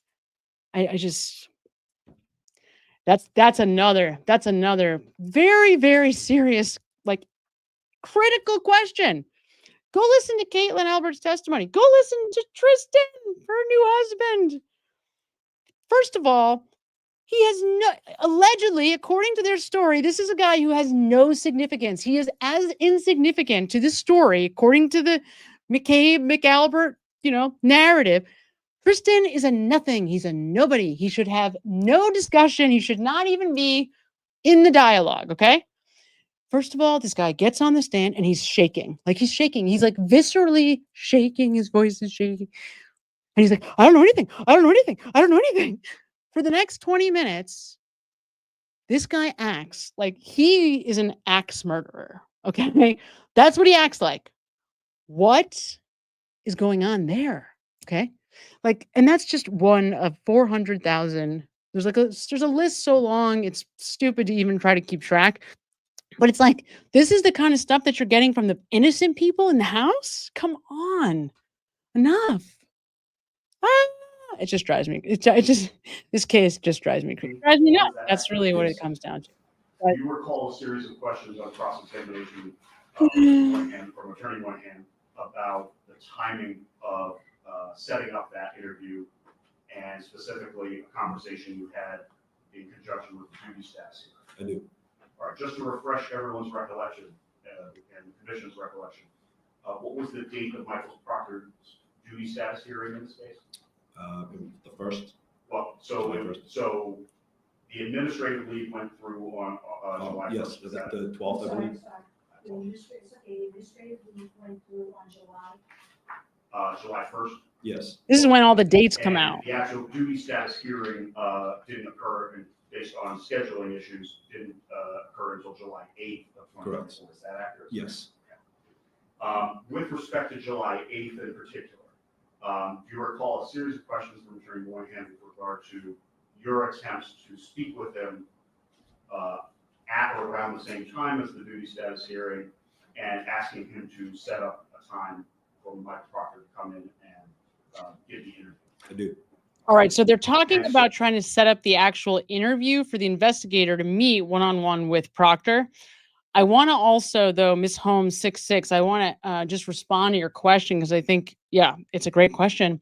So he was only initially, what triggered the investigation into Proctor were the texts, right?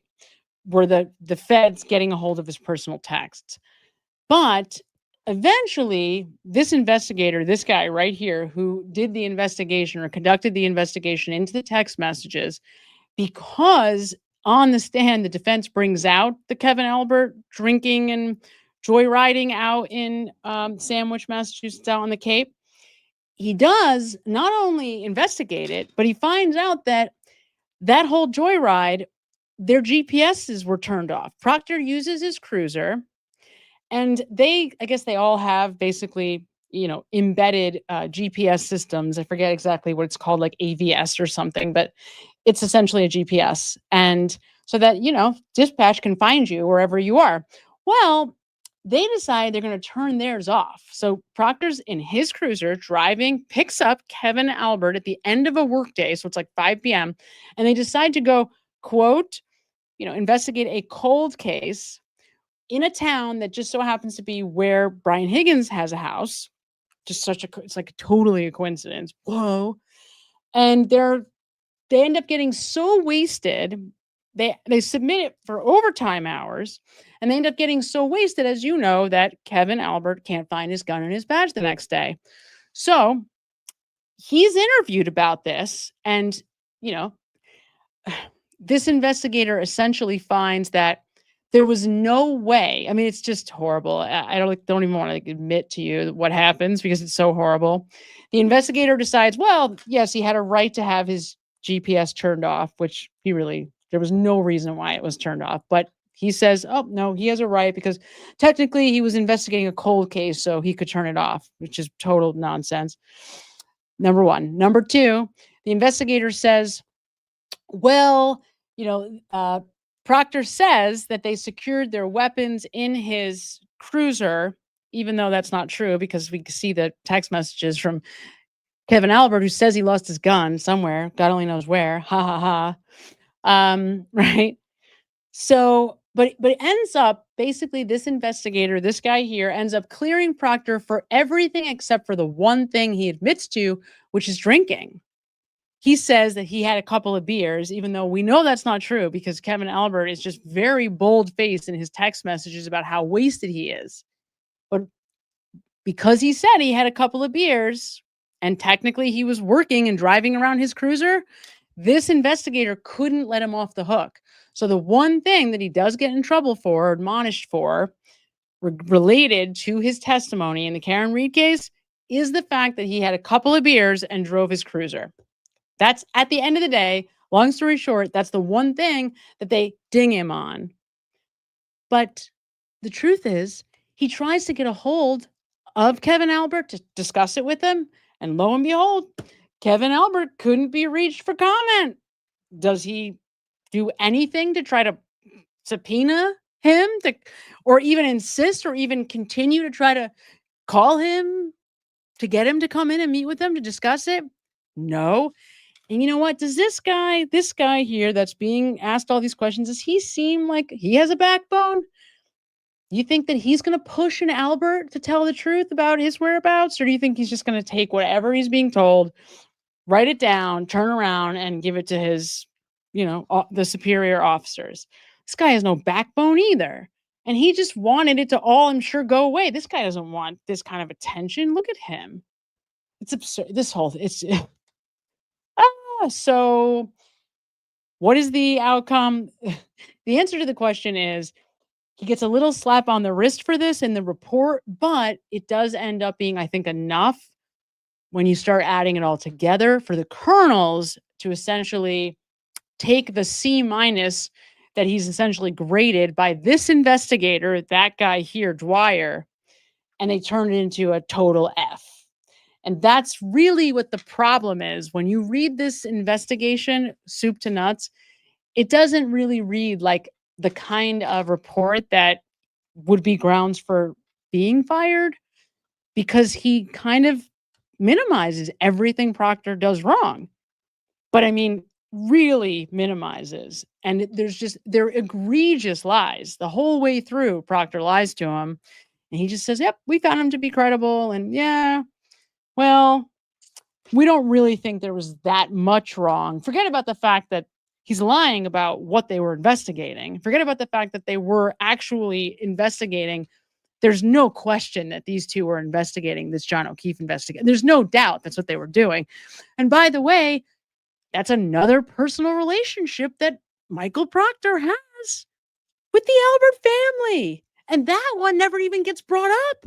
I mean, well, Alan Jackson brings it up, but it's like, it just kind of gets, like shoved under the rug. No big deal. So what if I'm going to the gym and out drunk on the Cape with Kevin Albert, the brother of the homeowner, who I'm calling to schedule interviews in the John O'Keefe investigation for me. That's his buddy. That's his boy on the inside, is Kevin Albert. And when he's asked, he's actually, and this is the thing, like Proctor admits this, he's asked, like, you don't think there's anything wrong with the fact that you are colluding with the brother of the homeowner? He's like, no, nothing wrong with that. That's Proctor. Just bold face. No, there's nothing wrong at all with this.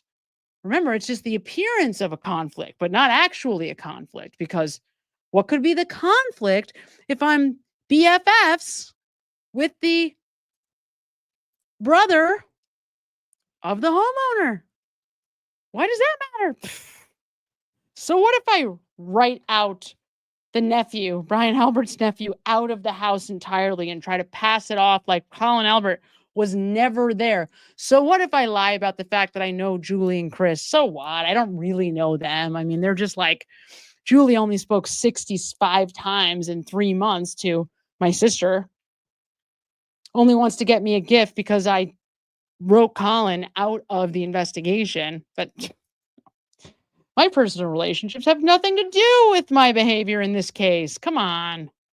Like the absurdity, it's like, it's hard to even take. Like how you even have the audacity to utter statements like that and write them in a report. It's like it just baffles the mind because it's that by itself is also a lie. It's either a lie or total ineptitude. And maybe that's the thing. Maybe they're just as inept as they are dishonest as like an organization. Like maybe it's not just Morrissey. Maybe it's like the entire Massachusetts State Police is just inept and dishonest on their, that's it. That's the whole shabam. Because what else would you be left thinking if this is the internal affairs investigation of Proctor? Oh, it's so unbelievable. We're almost through this because I can't take it anymore. You were also asked a series of questions about your motivations and the how much emphasis or how much importance you put on the timing of getting that interview done quickly. Yes. And you were also asked about how common it was, for example, for you to go to, for example, the counsel of a subject of an internal investigation at the duty status hearing in an effort to set up the duty to that's a terrible question. I'll start over.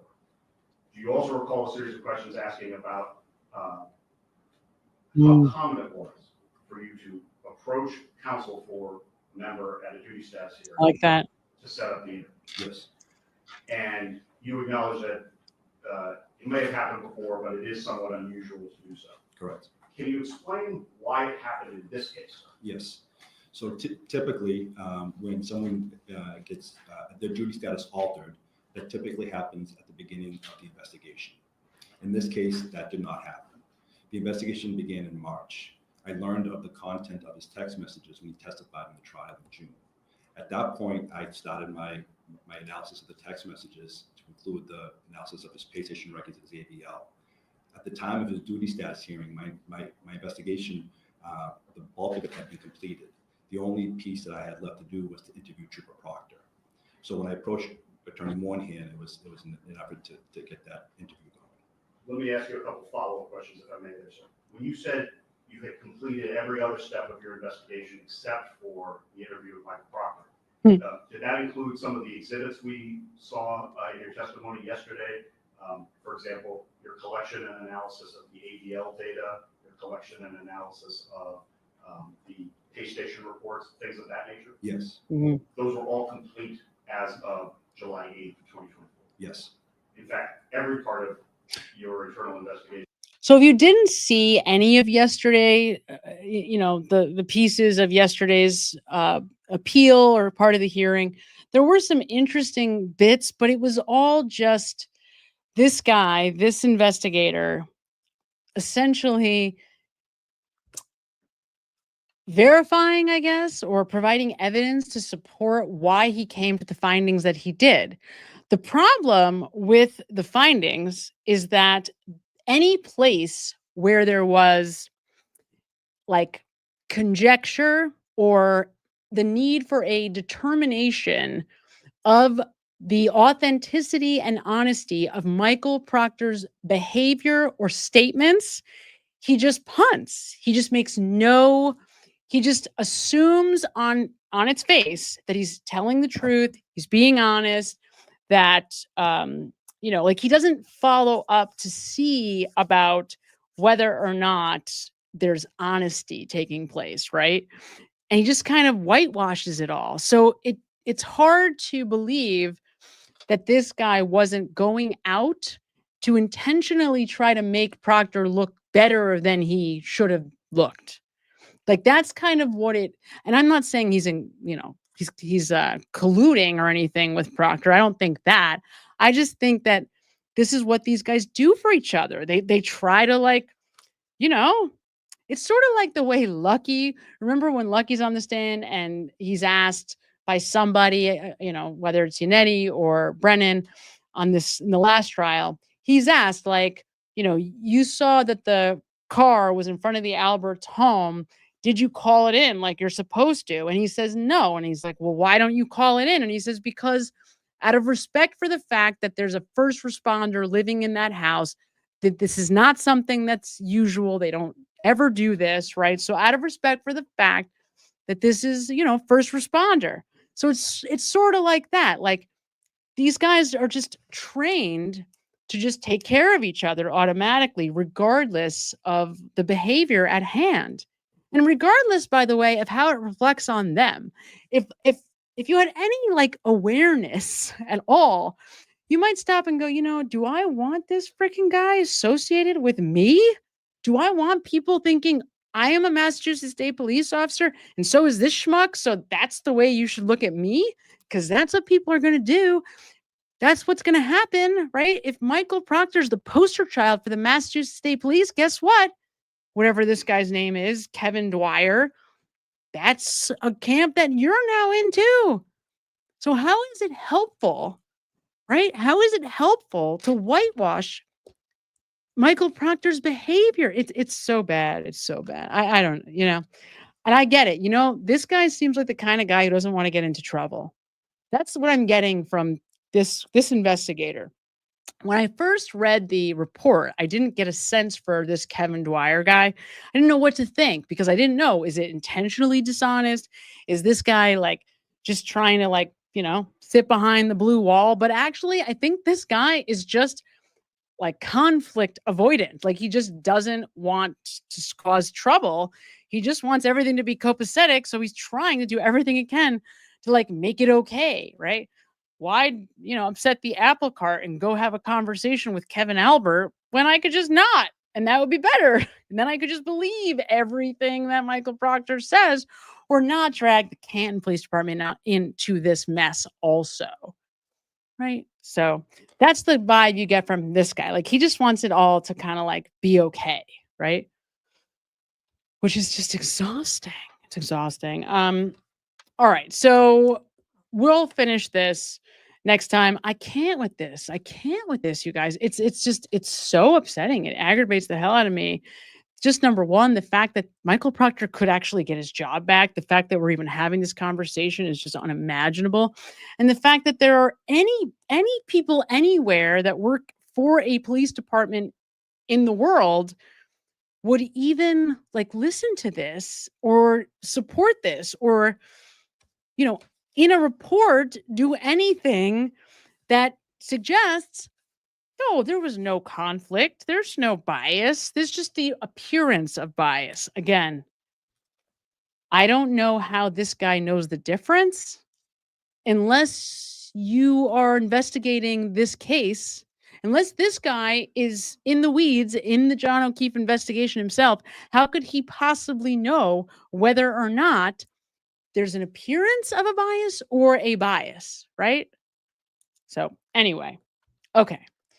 And what we learn, by the way, does come out if you continue on with this. What we learn is it's really not up to him. Like, he's not the decision maker. He was essentially the information scribe, took as much information as he could, wrote it all up. He has this whole thing written up before he even meets with Proctor. The interview with Proctor is essentially just to verify what the report says, and then he hands the report over to the colonels who are going to ultimately make the decision. So, but the one thing that gives me comfort is that this whole thing about the feds making them sign non-disclosures, I think that essentially diffuses a lot of the arguments in the appeal, because the whole thing is, well, they let me keep working for like 6 months. And that's because they weren't even allowed to acknowledge the text messages. So I think they're covered there. I don't know about the rest of the appeal. We'll have to wait and see. Okay. So with that, I'm trying, it's really hard for me, you guys. I kind of have some ADHD. It's really hard for me to watch every, the discussion really carefully and closely in the chat and be in the content too. So I really do, but it can be tough. So I'm not ignoring you. I'm watching it, but it moves really quick. And then when I try to click on it, that chat is already gone. And so then I try to go back. And so it's hard. It's hard to keep up with all of you. And I know that there's kind of an argument going on in there that I can't really follow because it's moving fast. So I know there's some people in there arguing about what actually happened to John O'Keefe. I think that's what I was seeing. I wasn't able to track what the argument was. Feel free to keep me, if someone wants to give you like the highlights or email me and we can talk about it a different time, happy to do that. But it's a lot, let me tell you, it's a lot. It's a lot to try to track all of it at once. But I am trying. I'm actually, you know what I'm going to do? I'm going to get a bigger screen because that's another part of the problem. Like literally I can only see, my screen is really small and I can only see like 4 messages at a time. And I think that's making it even harder. So we live and we learn, you guys. I'm working on it, I promise. Okay. So yeah, but even Sam White is suggesting, you can slow down the chat. I know I can, but the problem is I can only see a couple. So it moves up. And then as soon as I go to click, that person is like gone. So it's partly like a calamity of errors. It's partly my screen. I need more space for the images. I should have spent the extra $100 and gotten the bigger screen. You live, you learn. I'm gonna have to do it again anyway. So, okay. So let's get rid of this guy for a minute because I can't. It's so like 2 days of listening to this appeal was a lot. So we're gonna just, take a second, move away from that. I promised I had a couple people email, comment about this. I promised I would just address it quickly. And that is people asking me about whether I think that Donna Adelson, this is an interesting question. So I thought it might be interesting. You guys might think it's interesting too. So question was, or is, number 1, is Donna Adelson a sociopath? And number 2, is it genetic such that she would have a team of sociopaths in Charlie and Wendy? It's a perfectly legitimate question and a perfectly interesting one, no matter what you think. Whether you think that, she's guilty or not, there's certainly an argument to be made based on what we've seen and can be verified that, Wendy or Donna was going to go to great lengths to try to do what she thought was right for Wendy and try to get rid of Dan Markel. Like, there's no world where that isn't true, right? And there are some indicators of narcissistic traits, right? But a couple of things that are just important to just mention, right? Yes. So sociopathy, first off, it is extraordinarily rare. So I'll just add this. I don't know if you guys can see it because it's small. But it's extraordinarily rare. So one of my colleagues who's in my PhD program, he works in prisons and he's worked his whole career in jail, in prisons, with men, with women. And he and I were kind of going back and forth on this. And I thought, maybe I'll interview him on it too, because I was saying I have only ever arguably seen sociopathy one time in my life. And I've been working in this field since the mid 1990s. So, but I don't work in prisons. And so I was asking him, listen, if you're working in prisons, how often would you say that you've seen sociopathy? And he came back and essentially echoed my sentiment and said, at most, I can say 2, definitely 2, twice, ever, arguably maybe 3. So this is such a rare condition, you guys. It's so rare. Real sociopathy is so rare. It's obviously a phrase that we throw around. It's not even in the DSM, right? So it's not in the way that people think about the term. It is so rare. And most people believe it is, it's a combination in the sense that when you think about genetics, I guess we've learned in psychology, the more that, my area of specific study is physiology, essentially, like how the mind and body system works together to create your perception of reality and your experience, your behavior also. So when you break all that down, what that means is it's not like there's a sociopathy gene. It's not like that. It's like there's a set of traits that when you add them all up and you put somebody in a certain environment, activating a lot of those genetic variables, the outcome the outcome that is produced is ultimately sociopathy. But it's so rare.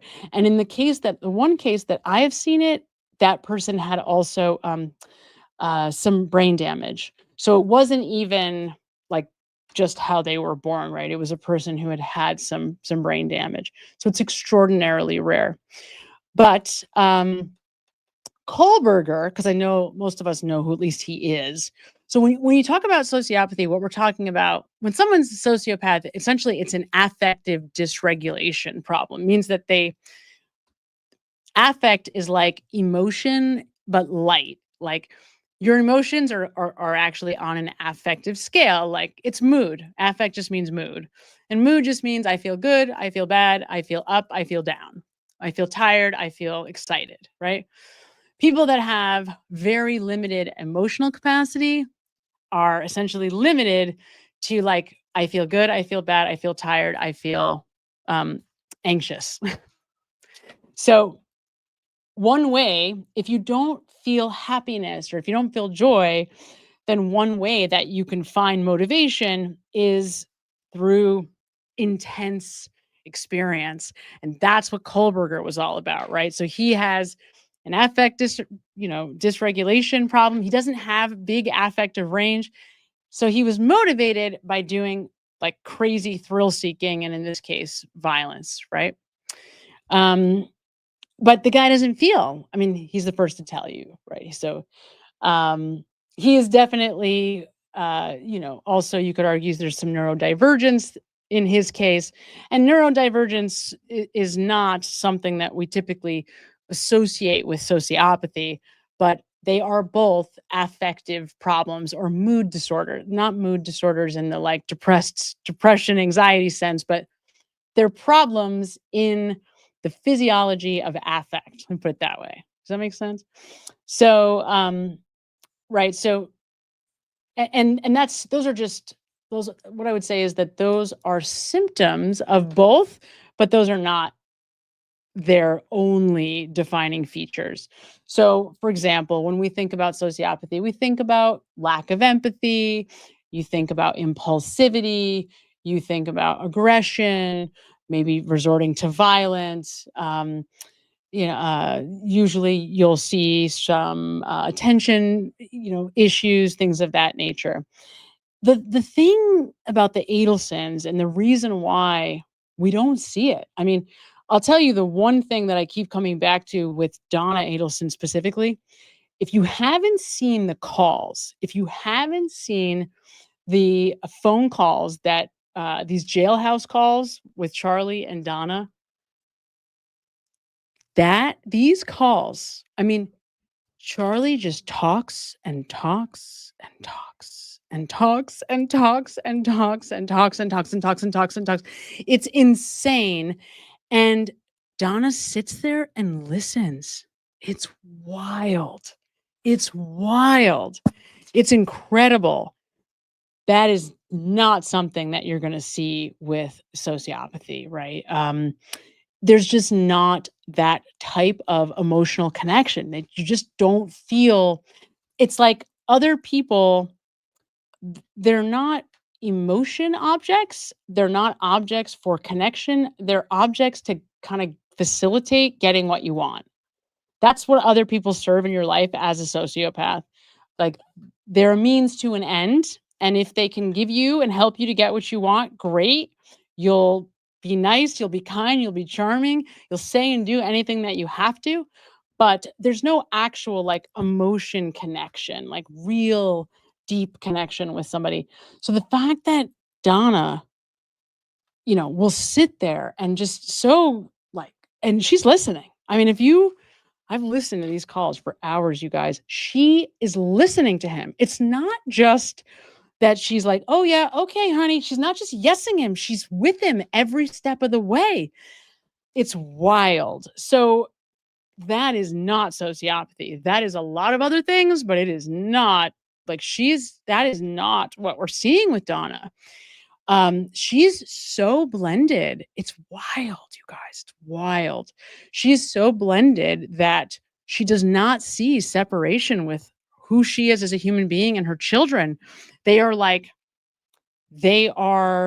in her mind, she's responsible for their emotional health, physical health, psychological health, success in life. And though this is the interesting part, they are also responsible for that for her, right? So it's this extraordinarily toxic, codependent relationship. And to me, I think it's the worst kind. Honestly, I really do. I think it's the worst kind of parenting because she, oh God, justified on steroids, Thomas. Justified on steroids. Absolutely justified. Oh, that's like the understatement of the century. She absolutely feels justified. Not only in eliminating Dan Markel, because so this is tough, right? This is complicated. But so the way that Donna saw Dan, it wasn't just the way that they're trying to paint it in this story that the defense is trying to say, oh, she was just mad because of the divorce. No, absolutely not. Like she hated him. She thought, you see, Donna Adelson is as controlling as Dan Markel. Now, he's passed. He's a victim. I am not trying to crap on Dan Markel. But they have a lot of traits in common in terms of how they viewed and engaged with Wendy. Both of them could be dismissive, placating, okay, honey, kind of treat her like a child in some sense. And they were controlling. They were basically battling for control of Wendy's life. And that's really what is going on kind of below the surface, right? On the surface, Donna wants Wendy to go take this $1 million offer and wants Wendy to get the hell out of this small town Tallahassee where she was depressed.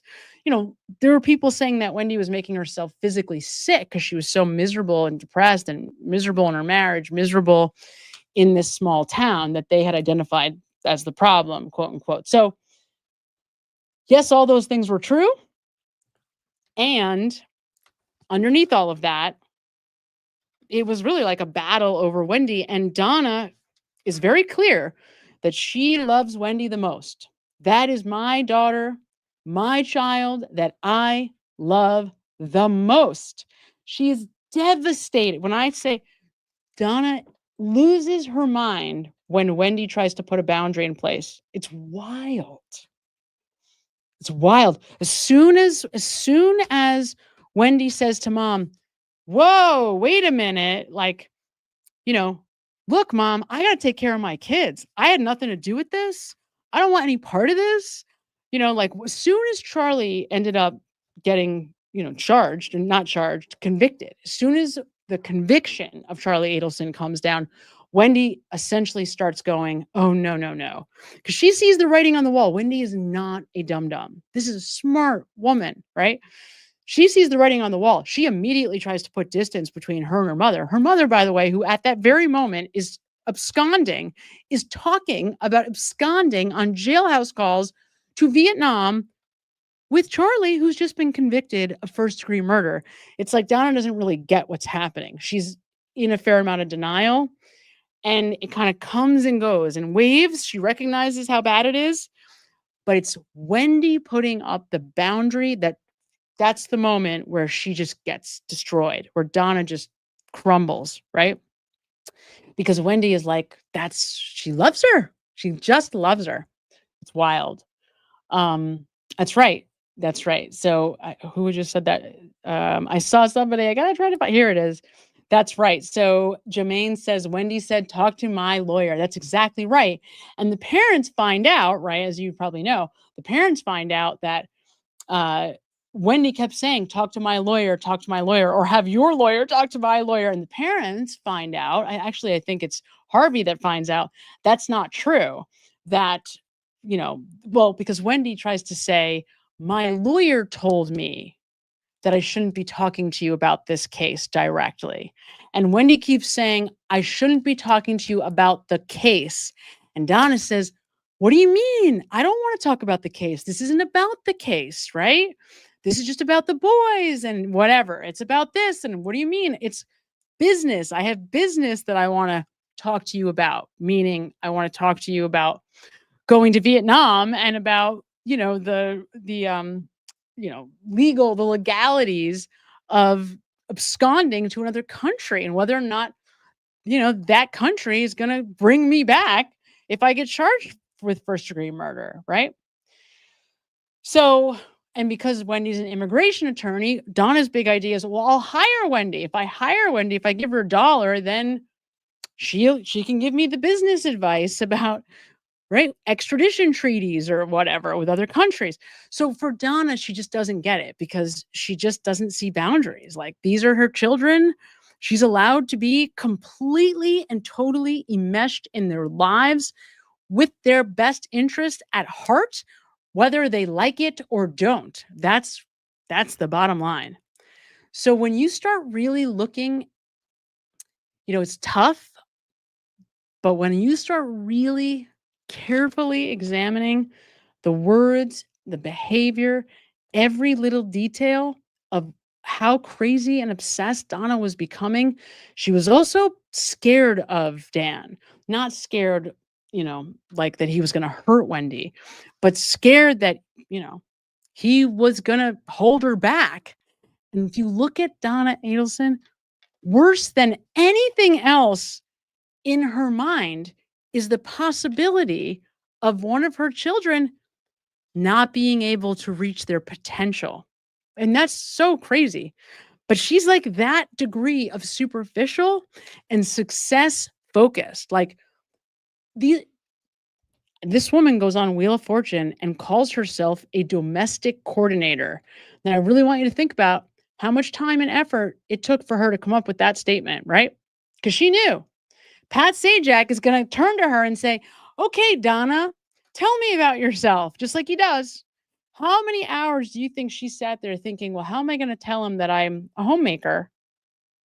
Because that's not what I do. I'm not a homemaker. I'm the domestic coordinator. I run the lives of my children, my husband, and I govern the lives to ensure the future success of these people whom are my family, right?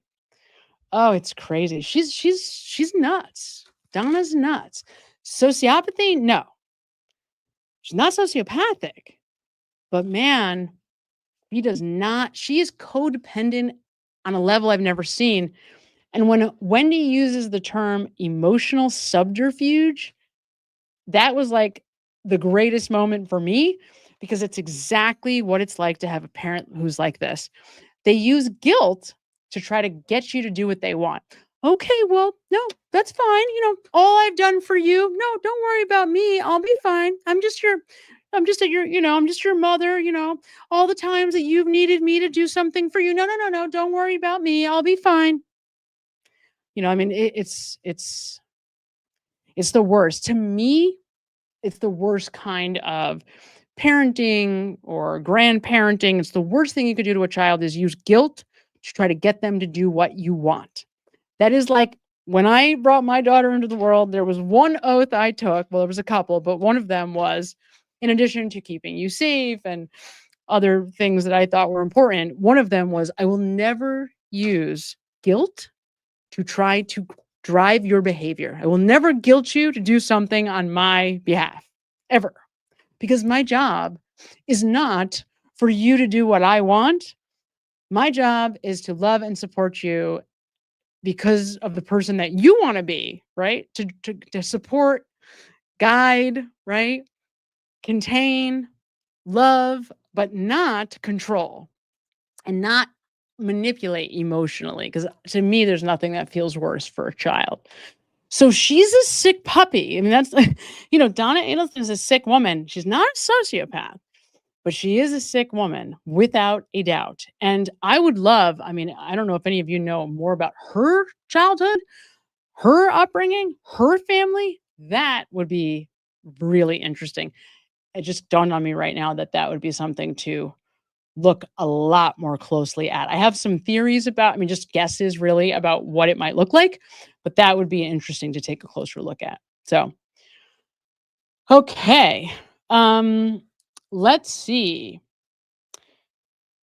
Trying to think, what time is it? Let's see, 12:30. We may have a little time, maybe like a half hour. So what I wanted to do, for those of you that were with me last week, we have been diving deep into Jennifer McCabe. Now, I know what you're thinking. Why? Why would you do that? Who the hell wants to spend any time listening and laboring over Jennifer McCabe's testimony? But if you're interested in finding out what really happened to John O'Keefe, Jennifer McCabe holds a lot of really important information. And she gives a lot up. She really, really does. So I was kind of digging through, and we're going to pick back up. Now, I kind of jumped around I started on cross-examination because I was highlighting something very specifically in the last time that I showed her to you. But today, we're going to jump to the direct testimony with Adam Lally. So we're about 20 minutes in, I believe. We're going right to the time of the crime. So this is between 12:10 and 12:30, 12:35, whatever. We're jumping to that space, and we're going to start from there to hear what Jennifer McCabe tells us about what's going on for her in that space. Now, a couple of things remember how I said, we're kind of starting out, we're using Jennifer McCabe. Imagine that there's like a diagram, right? Where all the players are on this diagram. So we're kind of highlighting Jennifer McCabe, and when she starts talking, I'm going to put up the indicators, her indicators of deception, so that you can catch them yourself. There's so many, and she's using them constantly. So you'll be able to catch her in lies on your own. And so while we're doing that, I want to also just remind you to look for threads where you could go down and say, okay, wait, that was a lie. Is there some way that we can follow up to see whether or not there's more to that? For example, clearly there's lots of lying going on around where the Jeep is parked. That is just like one of the most obvious lies that goes on amongst this group of people. I think we all probably have some theories about why there's lying going on about the Jeep. If you have a theory about why there's lying about the Jeep, I would love to hear it. Please let me know. What is your theory about why the lying about the Jeep? I have a couple of thoughts about it too, but we're going to look, I'm going to show you. So pay attention to what she says about the Jeep, because then we have a lot of different directions we can go in with that too, right? So we can go to, let's say, for example, Julie Nagel, Ryan Nagel, Ricky D'Antano, Heather Maxon. So these people have interesting stories, but it's like I said, it's just a diagram. You pull on the string and it opens up another door to a whole nother series of lies by a whole nother string and a whole other group of people that opens up new questions. So let's see. We're going to be basically going on this rabbit hole together. I'm starting with Jen, and we're going to see where that takes us. But make no mistake, this is only one place.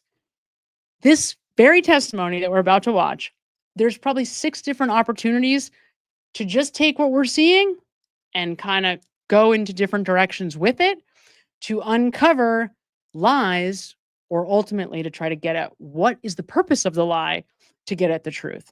Okay, so let me pull up this for you. I I was actually just finishing this video right when I jumped on. So it's probably not a great quality in terms of like the editing. But I wanted to get it done so that I could present it to you guys tonight. All right. So here we go. Okay. So as a reminder, remember, we're talking about Jennifer McCabe. So brother had come to pick her up. Sorry. We're talking about Jennifer McCabe. These are her indicators of deception. So these are like her deception tags. When she says, I don't recall, not that I recall, or I can't recall, that's a lie. When she says never, incorrect, absolutely not, or she uncontracts denials. So if she says cannot instead of can't, do not instead of don't, right? Those are lies. If she says to be honest or tries to make herself seem more credible by using like, I'm a good person. Remember, she does that a few times. You'll remember once you hear it. Those are ways to try to make her seem more honest, but that's the thing. It may seem, if you're lying, it makes sense to try to make yourself seem more honest by like, you know, going into, let's say, excessive detail on a story, like she does with the peanut butter and the bread and the jelly, right? Or when she's like motioning with her hands, oh no, we were doing this. Like for Jennifer McCabe, she doesn't motion with her hands like I do. When I motion with my hands constantly, right? I wish I didn't.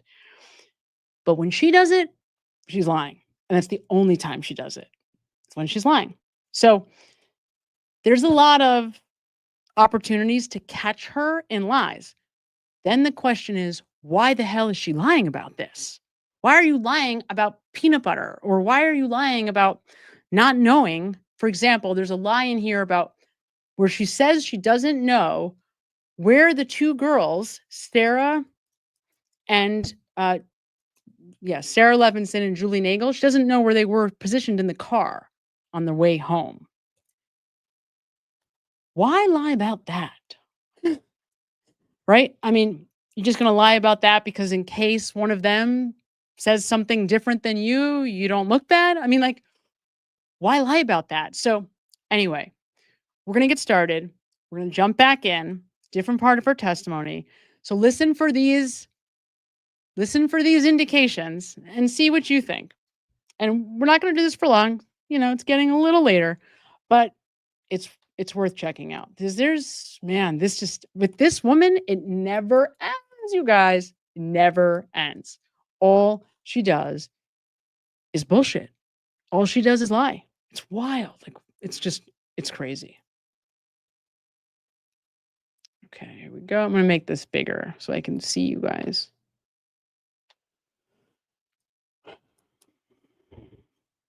Brother had come to pick her up. And so she was going to go tell him, try to get him to come in. And what, if any, conversation did you have with Ms. Nagel or Ms. Levenson in regard to their going home prior to Ms. Nagel going out and talking to her brother? Objection. I'll sustain it in that form. What, if anything, had you said to Ms. Nagel prior to her going out prior to her going outside? Objection. Sustained. Now, if you know, about how long was Ms. Nagel outside? I believe it was just a few minutes. And at any point in time while Ms. Nagel was outside, what, if anything, were you? Excuse me? But when Ms. Nagel went outside, what were you? I was sitting at the table, and then my nephew had said another car was out there. And after your nephew said that, what, if anything? I went to the front door. And front door of the home leads sort of, you walk in there, there's a foyer and a staircase in front of you? Yes. And as far as the front door was concerned, is there any sort of other door that's, is it just sort of the wooden front door, or is there another door in front of it? The door was open, so it was just a storm door. Okay, let's pause on that for a second. Twigs, I love this. I think this is an interesting detail, which we'll talk about more in a minute. But so I want to ask you this question. It's what, 17 or 18 degrees out? I can't remember. I think it's 18 degrees, or it feels like 18 degrees on this night in Massachusetts. And if middle of winter, late January, Massachusetts, especially in like the Boston area, it's like bone chilling cold. I lived out in Montana, and Montana is cold, but New England cold. I would come back for like Christmas or whatever, holidays, and man, it's like a different kind of cold. It's like bone chilling cold in New England, right? In January when there's snow like this. So it's cold. But Jennifer McCabe is telling us that her sister has the front door open, right? And that the storm door is the door that she's looking out, right? So the door is open and she's looking out the storm door. Does someone want to explain that to me? What do you mean you're looking out the open door out the storm? Somebody explain that. Now, I've been to 34 Fairview, so I know what the door looks like. I know how small the lawn is. Explain to me under what conditions that door would be open for Jennifer McCabe to be looking out. Now, I also want you to keep something else in mind throughout this, okay? Remember, she eventually tells the defense that every time she's going to the door, remember, this is what we talked about last time. Every time she goes to the door, right, she's on her phone and she's like, here, question mark, right? And then she looks out the window, or actually she says the door, but really it means window, but she says door. She texts, I think, 4 times, and that's that whole argument with Alan Jackson about how many times does she, go outside or does she text and look outside at the car? Okay. So that's what we're talking about here. But pay close attention to this because, well, I don't want to spoil it. Is that correct? Yes. So when you went over to the storm door and looked out, what, if anything, did you see? I saw a vehicle. And can you describe the vehicle that you saw? I saw a dark SUV. And as far as Ms. Nagel, did you make any observations of where she was when you looked outside? I kind of just looked at the vehicle, and then I saw lights kind of over to this side. But then once I saw the vehicle, I took out my phone and I texted John. And just so we're clear, as far as when you say this side, so you're standing at the storm door, Mhm. you see the vehicle, and where's the vehicle in relation to you and where you're standing at the front door? It was straight ahead. Now, the headlights that you were saying is sort of off to the side. From Mhm. your perspective, looking out at the street, is that to the left, to the right, or something else? Left. And as far as this dark SUV that you saw, could you tell anything else about it as far as the make or model, or did you recognize it at all? No. Now, at this time on January 29th, 2022, were you familiar with any sort of vehicles that Mr. O'Keefe had? Yes. And what kind of vehicles did he have? You'll also I don't know notice the brand. Okay. Now keep in mind, this is the time of the crime. This is when whatever happens to John, it happens now. And you'll note that with Jennifer McCabe, this is how much I've watched this woman, unfortunately for me. When it gets really tough for her, like when the anxiety goes up, when her stress level goes up, she starts to say less, right? Yes, no, yes, no. All of a sudden, like, all the BS that she does all the time gets less. So when she gets really stressed, she kind of tries to not say as much, which of course inevitably fails because she has also, particularly in the first trial, and I've said this before, remember, she has taglines. She has very specific agenda items that I'm sure she's gotten from Brian Albert that she has to get out there. Like, it's the harassment. That's an example. That's certainly not even close to the only, like, it doesn't even make the top 5 list, but the harassment that they're getting, that's, the bloggers, the harassment by bloggers is the is like the, company line that they all try to get out. So that's one example, but she's got a bunch, and I'll try to point them out if I see them. It was a small SUV type. Do you recall like what color it was? His might have been grayish. I'm not 100% sure. All right. So if she's talking about Karen Reed's Lexus think about this. Okay. Jennifer McCabe is trying to sell you in, what was this, June of 2024, that she doesn't know what color Karen Reed's Lexus is. By June of 2024, this case has now controlled her life for 2 years. But she wants you to believe, you and the jurors to believe, that she doesn't know what color Karen's really small, kind of like Lexus thing.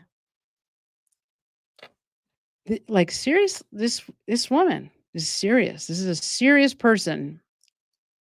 And any other vehicles that he may have had? Yes, he had this old-fashioned car.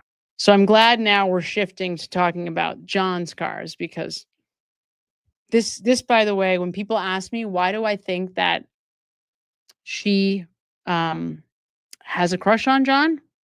This is one of those moments, because when she starts to talk about personal information that she has about him, her tone and tenor changes. She gets lighter. She kind of lights up a little bit. Like she had a crush on him. I really think that. That he loved, but Kaylee is so embarrassed of it. But yeah, he had that as well. Now, as far as Miss Reed was concerned, were you familiar with what kind of vehicle she had at that time? Yes. And what kind of vehicle were you generally aware of her driving? She had a Lexus. Oh, good. Okay, so good. I messed that up. She was talking about John's car. Thank God, because that would have been such a bold-faced lie. And like sometimes these people, they lie so egregiously. It's like, they just lie so egregiously all the time. It gets frustrating. So I'm glad actually that she's not trying to say that Karen's SUV is a gray Lexus. Or an SUV, or what kind of vehicle? I think it was like a small SUV. Now, the vehicle that you saw outside of she is. Fairview when you looked out the storm door, was that consistent with what you knew Ms. Reed was driving? Yes. Now, as far as that vehicle was concerned, at any point in time over the course of the evening, did you see anyone exit that vehicle or come out of that vehicle at all? No. Certainly never saw anybody exit that vehicle and walk over and come inside the house? Sustained. Now, again, remember, this is the first trial. And during this trial, Adam Lally, remember, he gave us that timeline. I think it was in the opening statement. 12:45 was like the moment of the crime, right? So, or like 12:40 or 12:42 was like right in that space, right at the same time that Jennifer McCabe is staring out the window. And ironically, in the second trial, they moved that time so that it would align more with what Ian Whiffin's argument was, that, the cell phone data. So Hank Brennan comes along and he says Jennifer McCabe was staring out the window also, but at a different time range. Instead of at 11:40 to 11:45, now Hank Brennan has Jennifer McCabe staring out the storm door directly at the SUV at the exact moment when allegedly the state claims Karen Reed is running over John O'Keefe. And Jennifer McCabe is staring out the window, right? Texts 4 times during that space, staring out the storm door. Perfect view of the Lexus. As far as that vehicle, when you first saw it, could you tell whether or not it was running or anything like that? It was running, yes. I could, I could tell it was running. It had the taillights. I could see the red. How is this Going to possible? keep your voice up, okay? Okay, sorry. How do these people get Now, away in with addition to the taillights that you saw, don't could you see understand. headlights or anything like that? Yes, the headlights were on. And as far as the interior of the vehicle, were there any lights on inside the vehicle that you saw at any point in time? No. And as far as the windows of the vehicle, what, if anything, did you observe as far as their coloration? Was it tint or anything like that you saw? Didn't observe, no. Now, So A Obsidian, it's coming. That is my next video. It's the Rob Adelson full testimony. So it is coming. You see the vehicle sort of straight ahead of the front door, and then you pull out your phone to text Mr. O'Keefe, correct? Correct. Do you recall what you texted to him at that point? I think I said here, question mark. So this one is from myself to John, and it says here at 12:27. So at that point, I see a car out front, and I text him here. Now, this is true. So we know this is true. These first two text messages, the one that she sends that says here and then pull behind me, those are legitimate messages. Those are before the crime, before whatever happens to John happens. These are actual text messages that were authentically sent from Jen to John because she sees the car out the window, not out the storm door, out the window on the other side of the table, out the kitchen, right? Which I will explain how I know more in just a minute, but these are legit. So these are actual, like, authentic texts where Jennifer McCabe is trying to communicate with John O'Keefe.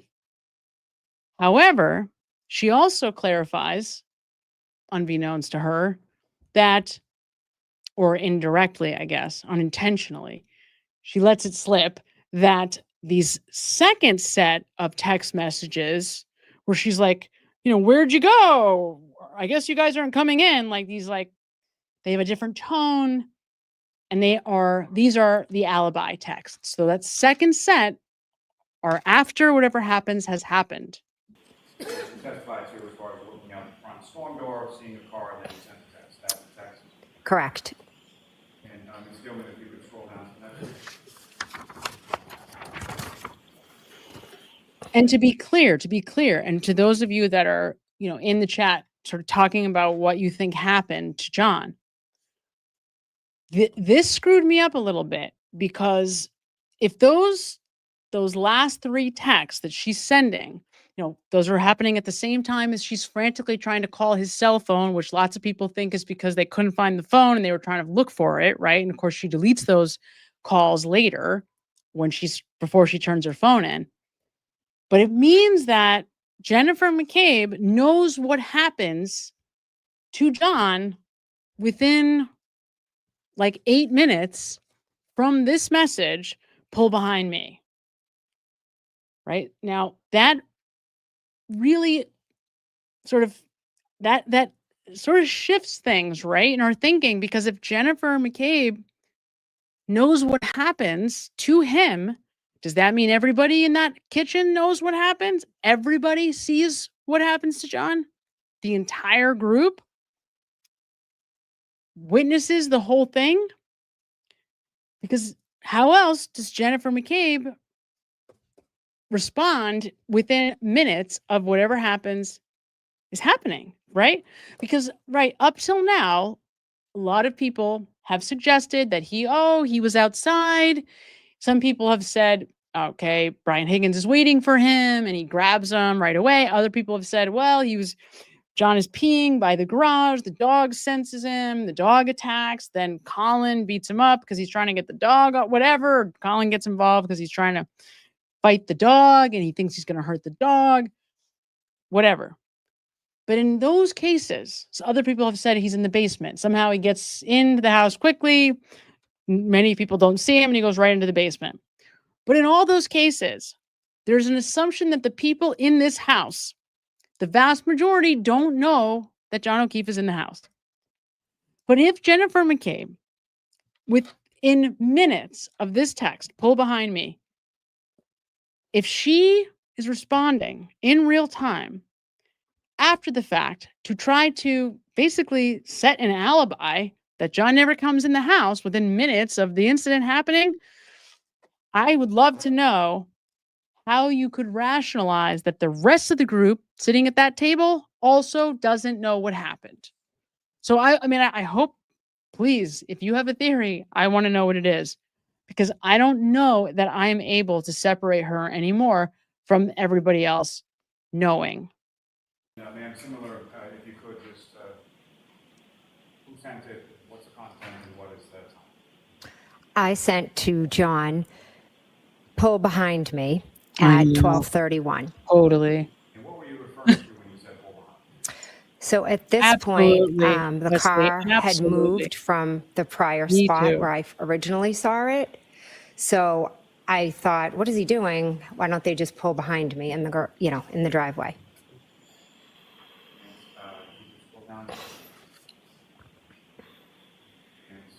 Again, with this bubble, if you could read out.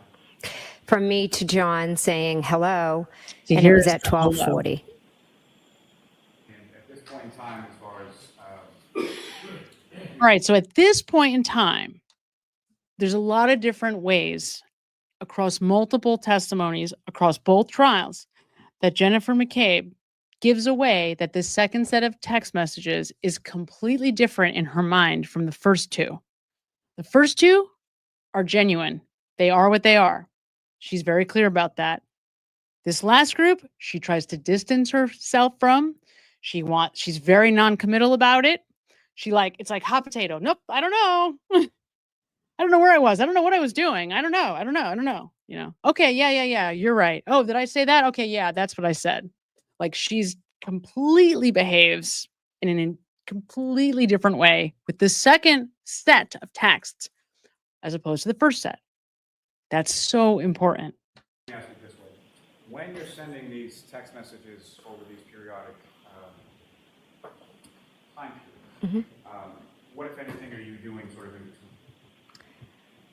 So I originally went to the front door, saw the car, texted them, then texted John. Then I went back, kind of sat at the table, just either threw my phone probably in my back pocket. And then a couple minutes later, I got up again and saw that the car had moved. So I had sent the pull behind me. And then a few minutes later, I went back to the window, to the front door, I'm sorry. There she slips up, says the window. Now, nothing this woman does, is not intentional. So she slips up here a number of different ways with this statement. She's putting the phone in her back pocket because she wants the way to say that I'm butt dialing. No. All those calls at 12:40, those are butt dials. I'm not looking for John's cell phone. Of course not. John never came in the house. My butt is hitting John and keeps calling him, I guess, because I didn't make those calls. Who knows why those happened? That's why she's got her phone in her back pocket. But it's very interesting. Let's forward a little ways. Let's hear from Sarah Levenson about if she knows anything about where Jennifer McCabe's phone actually might be during this very time. So at this specific point at 12:40, when I say hello, I cannot be certain whether they were still out front or if they had left. I was sitting here. If the window's here, I was sitting on this side, facing kind of, I could see the front door. And then to my right, Brian Sr. and Mr. Higgins were standing. So they're back towards the kitchen. And Mrs. Albert Nicole was sitting with her back to the front door area. And Jen and Matt and Caitlin, I don't believe were sitting. And over that course of hour and a half or so after those folks came back to the house sometime after midnight, did you observe any other people walking or coming into the house at any point? No. Let me ask you this. As far as on January 28th into the 29th of 2022, did you know anybody by the name of John O'Keefe? No. And did you know anybody by the name of Karen Reed? No. And with respect to either of those people or any other people, no one else came into the house while you were there? Correct. Now, at some point in time, your friend Julie, did she go outside of the house? Yes. And can you explain to the jury what that was in regard to? Her older brother, Ryan, was coming to pick us up to take us home. So she went out to talk to him. Prior to him arriving, she said something to me along the lines of, Ryan's coming to get us. And something else, right? I guess I haven't invested too much time in this, whether or not Sarah Levenson is telling the truth. But this whole thing right here, again, this is just an instinct right now because I did not go back, did not do any baselining. I am just going off the cuff based on what I see right now, right in front of me. This to me feels true. And it doesn't seem like she's lying. Now, I'm saying that entirely based on a feeling. I really do have to go back and analyze it very closely to be able to say that that's true or not. Really, I don't know.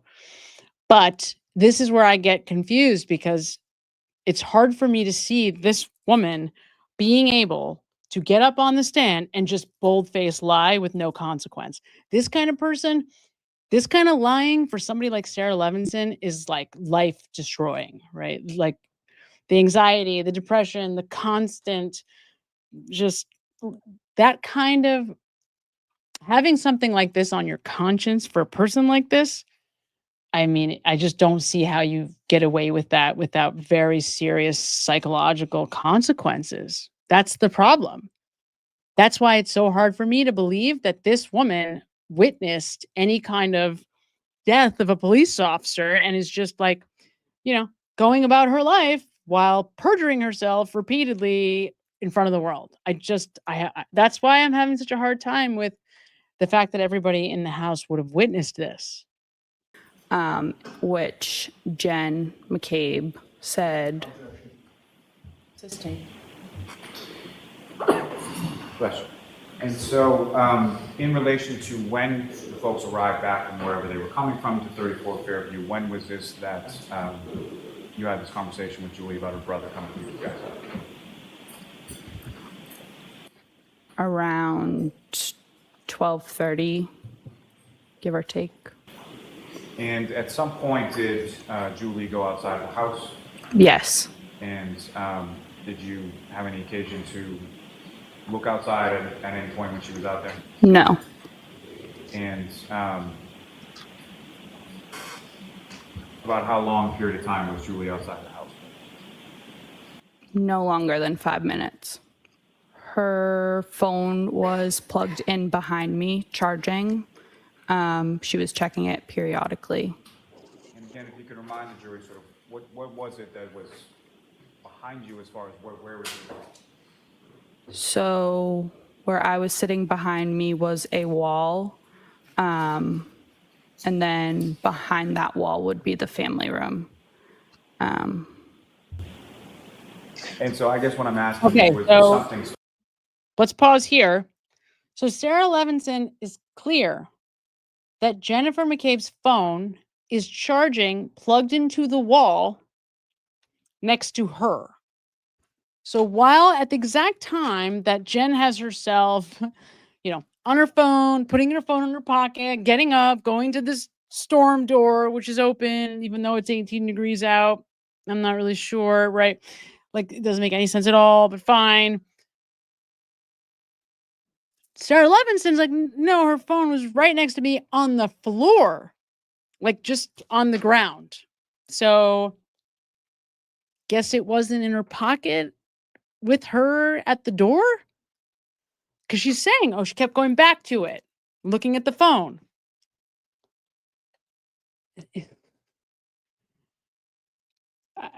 This is what kills me about these people. Like, do they just it's just egregious lying? Who cares? Whatever. No one's paying this close attention, I guess. Specifically, her phone was like resting on, or was it just sort of hanging out of a plug, or how was it positioned?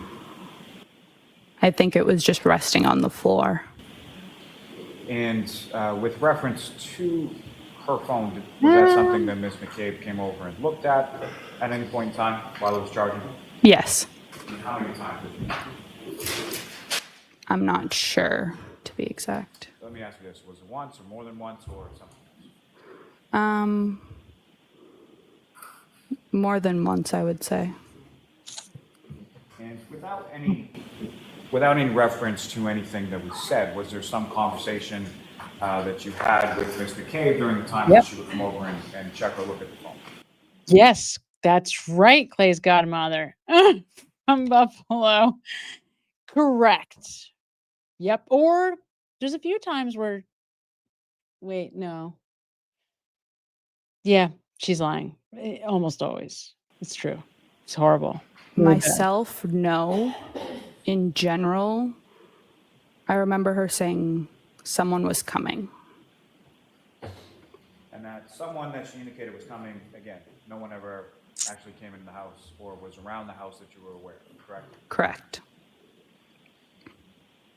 And so about what time was it? Another thing too that sometimes I finally realized this, and I learned this the hard way when I was really analyzing Brian Higgins, and I caught things that I would never have seen because I like the trial channel footage because they will do a lot of the editing for you. Like they give you the different timestamps. The problem is though, when you do that, they actually do edit out facial expressions.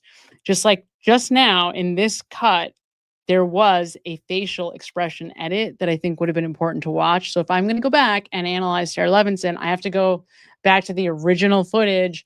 You know, you just be careful. If you're going to try to do any close analysis, you want to make sure you're using like the original feed and not something that's already been edited because you're going to miss stuff. That's how it took me a long time to kind of see Brian Higgins' authentic reaction to things because I was just using the trial channel footage, which is great because I love it. It's convenient. But if you're really trying to get the truth of somebody's reactions, you need the full, like, real deal, annoying, long version. That you left the home on Fairview on that particular evening. Between 1:30 and 2 a.m. And you left with your friend, Miss Nagel, as well as Mr. and Mrs. McCabe, correct? Correct. And do you recall what kind of vehicle they had or what they were driving on that evening? Some sort of like large Subaru type. I don't know the exact make or brand, but a large, all I could say was like a Subaru, not a Subaru, not a Suburban. I don't know cars. So Ellie, why don't you show another picture if this one isn't helpful? All right, so this is where Jennifer McCabe puts the Jeep. Is it visible in this photograph? Yes, so just follow this and then. And you guys, this is the perfect example of what happened. I had no intention of, like, Sarah Levenson was the last person on my mind as I'm going to sit down and look at Jen McCabe. But as I'm sitting there, I'm reminded of, like, wait a minute, Jennifer McCabe's cell phone's not in her back pocket. It's charging on the floor in the kitchen next to the table by Sarah Levenson.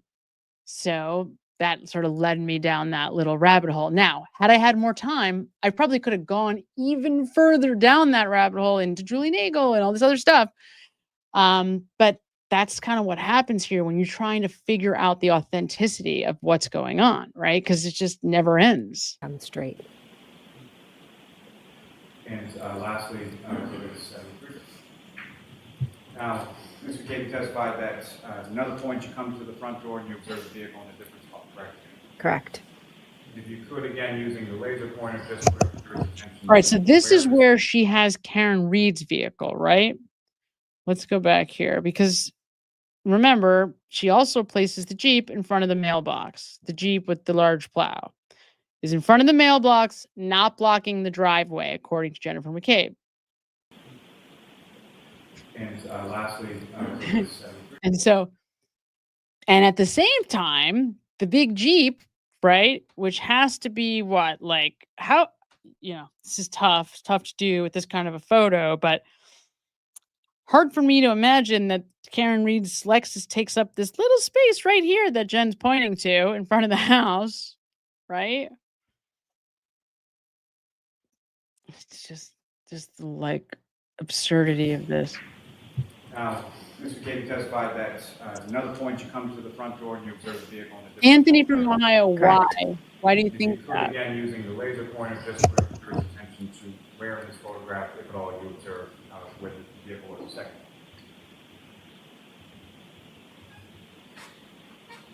It was right about, right near the flagpole. Okay. Turning your attention to back in the home, at some point you indicated you looked out and didn't see the black SUV there anymore? Correct. And what was your thought as far as where John was or where John had gone at that point? At that point, I thought maybe they decided not to come in. Maybe they got into an argument, or maybe Kaylee had called. Did you think much of it at that point? No. Now, you leave the home around what time? Approximately 1:30, roughly 1:30, 1:45. And when you leave, who, if anyone, goes with you? So it's myself, my husband Matt, and I had offered, when Julie Nagel's brother had come to the house earlier, I had offered Julie and Sarah Levenson a ride home because we had just gotten there and they had wanted to stay later. So I also drove home Julie and Sarah. Well, my husband drove them home. And so you exit the house. So the interesting thing about this whole thing about driving Julie and Sarah home is the timing of it. That's kind of the important piece. So I wound up going back again for like the 18th time and listening to like the Heather, Maxon, and Nagel and Dentano statements to try to figure out what the timeline was of them, of Julie Nagel walking outside. So that, because there's a really small window here, right? Where they're all like, the two cars are next to each other outside. And if John goes into the house, it has to be somewhere in the 2 minutes that Julie Nagel is either coming out or going in to the house, right? So it's all happening in that very small window of time, and trying to figure out what that window is important. So Becky asks a good question. Becky Einhorn asks, I'm seriously worried about Kelly Dever. What do you think, Sam? Don't you think she's vulnerable spot for, I hate to say it, self-harm? It's a good question. You know, it's very tough to know who Ms. Dever really is. A couple of things we can extrapolate from her testimony. She really wants to be a cop. She really wanted to be a cop. She was almost willing to do anything she could to hang on to that job. The problem is she's also, I guess, a pretty honest person, because she wasn't able to be deceitful at the level of Jennifer McCabe. She wasn't able to be deceitful at the level of some of these other people who, like, if you want to know what I mean, that last interaction, I think it's the very last interaction, like on Recross, that Alan Jackson has with her, where, they have this whole back and forth where she oh, well, if you get my name right, she gives him a hard time because he calls her Miss Dever. She's like, well, he got my name right, talking about the, chief of the Boston Police Department. But at the very end, he's saying, did he say and do the right thing? Did he say, Boston Police Department supports you, and Miss Dever, do the right thing? And eventually she kind of has this attitude. She keeps up the attitude. And then right at the end, she goes, I don't remember, right? Like, get off my ass. Like, so in other words, she drops it. She drops the act at the end and is like, stop,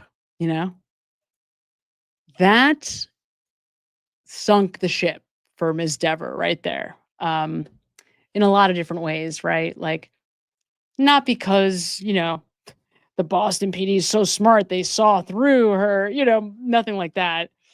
More just because she can't do it. How can you still do this? I mean, there's no authenticity. There's no integrity. How are you going to be, first of all, I'd have to know, you got to know more about these people. Like, I'd have to know, does Kelly Dever come from a huge family of cops? Is her father a cop? Is her grandfather a cop?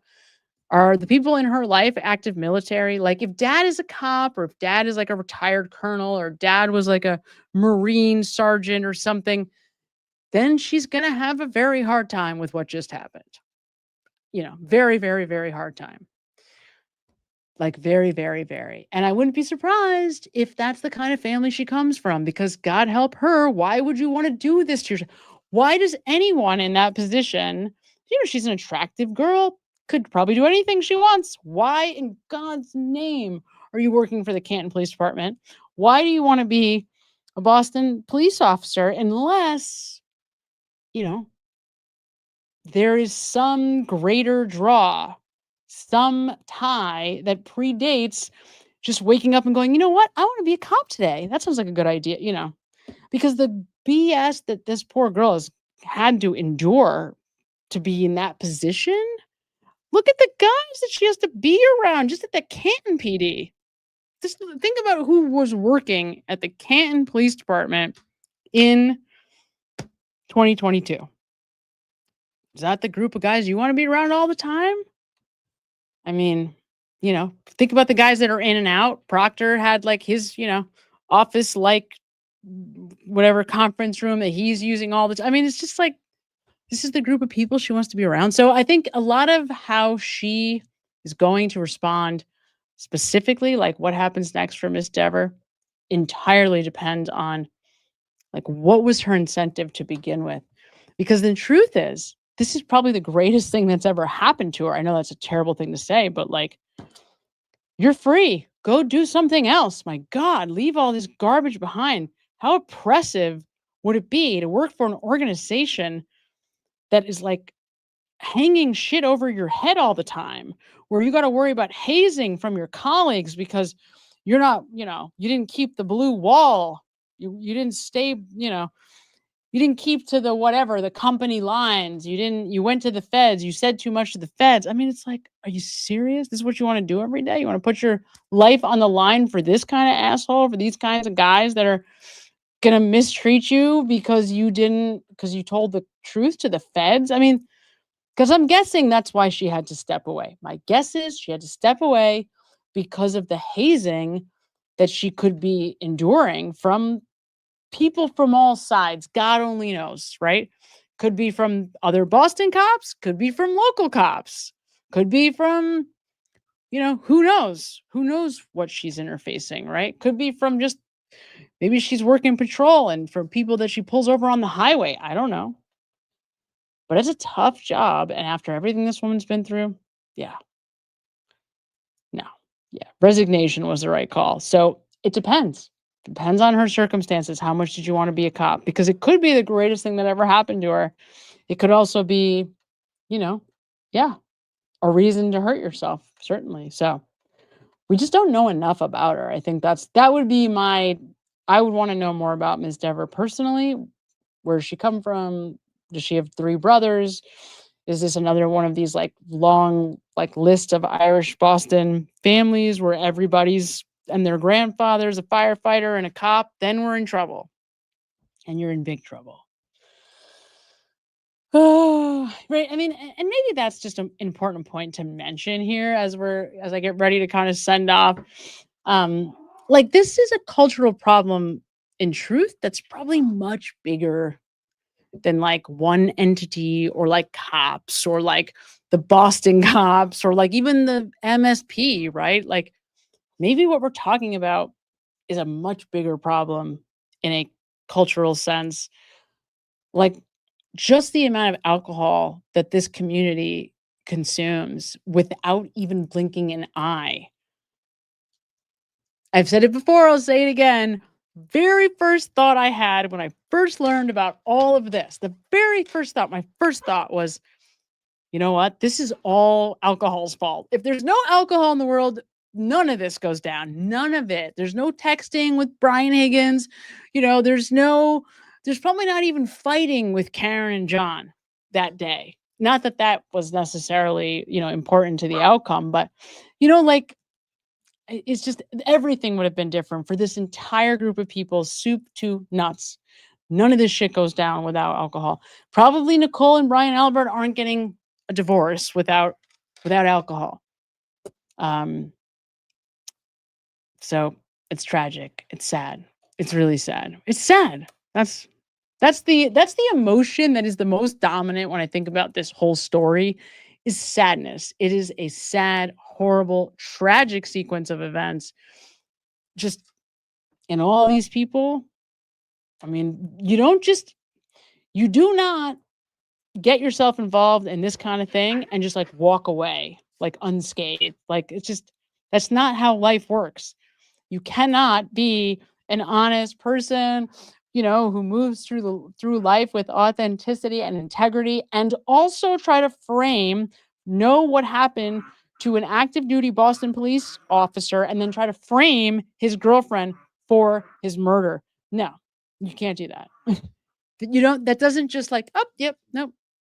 That's not gonna affect me. I'm just gonna keep going through my life, and particularly not for Jen Mccabe, because she is actively living in two worlds: a world where she knows the reality, and a world where she's actively trying to convince everybody in her life every day, like Carrie Roberts, that she had nothing to do with this. Could you imagine?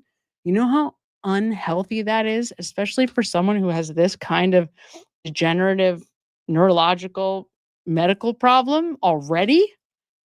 Someone with like MS, how devastating.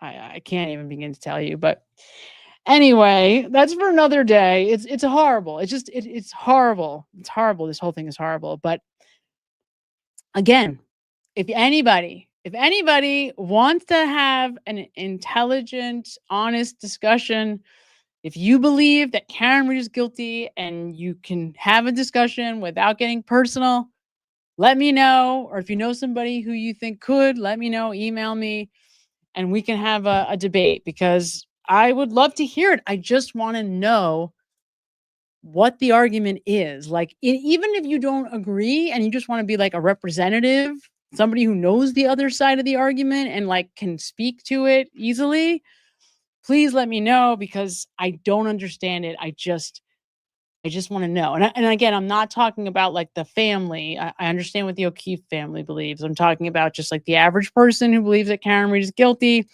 What is the evidence? What are you point to? Like,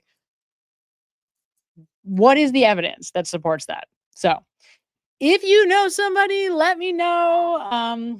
Everybody, my God, thank you so much for your support, for being here with me tonight. A lot going on, right? It's late. And I am so grateful to each and every single one of you for being here with me.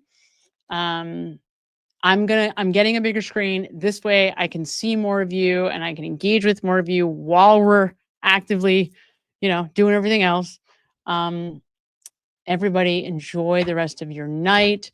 Denise, thank you. You're the greatest moderator the world has ever seen. Everybody, all the regulars, thank you guys for being here tonight. And hopefully I will see you again next Wednesday night. Everybody have a great night. Have a beautiful night. Goodbye. Goodbye. Goodbye, everybody. Goodbye. Goodbye.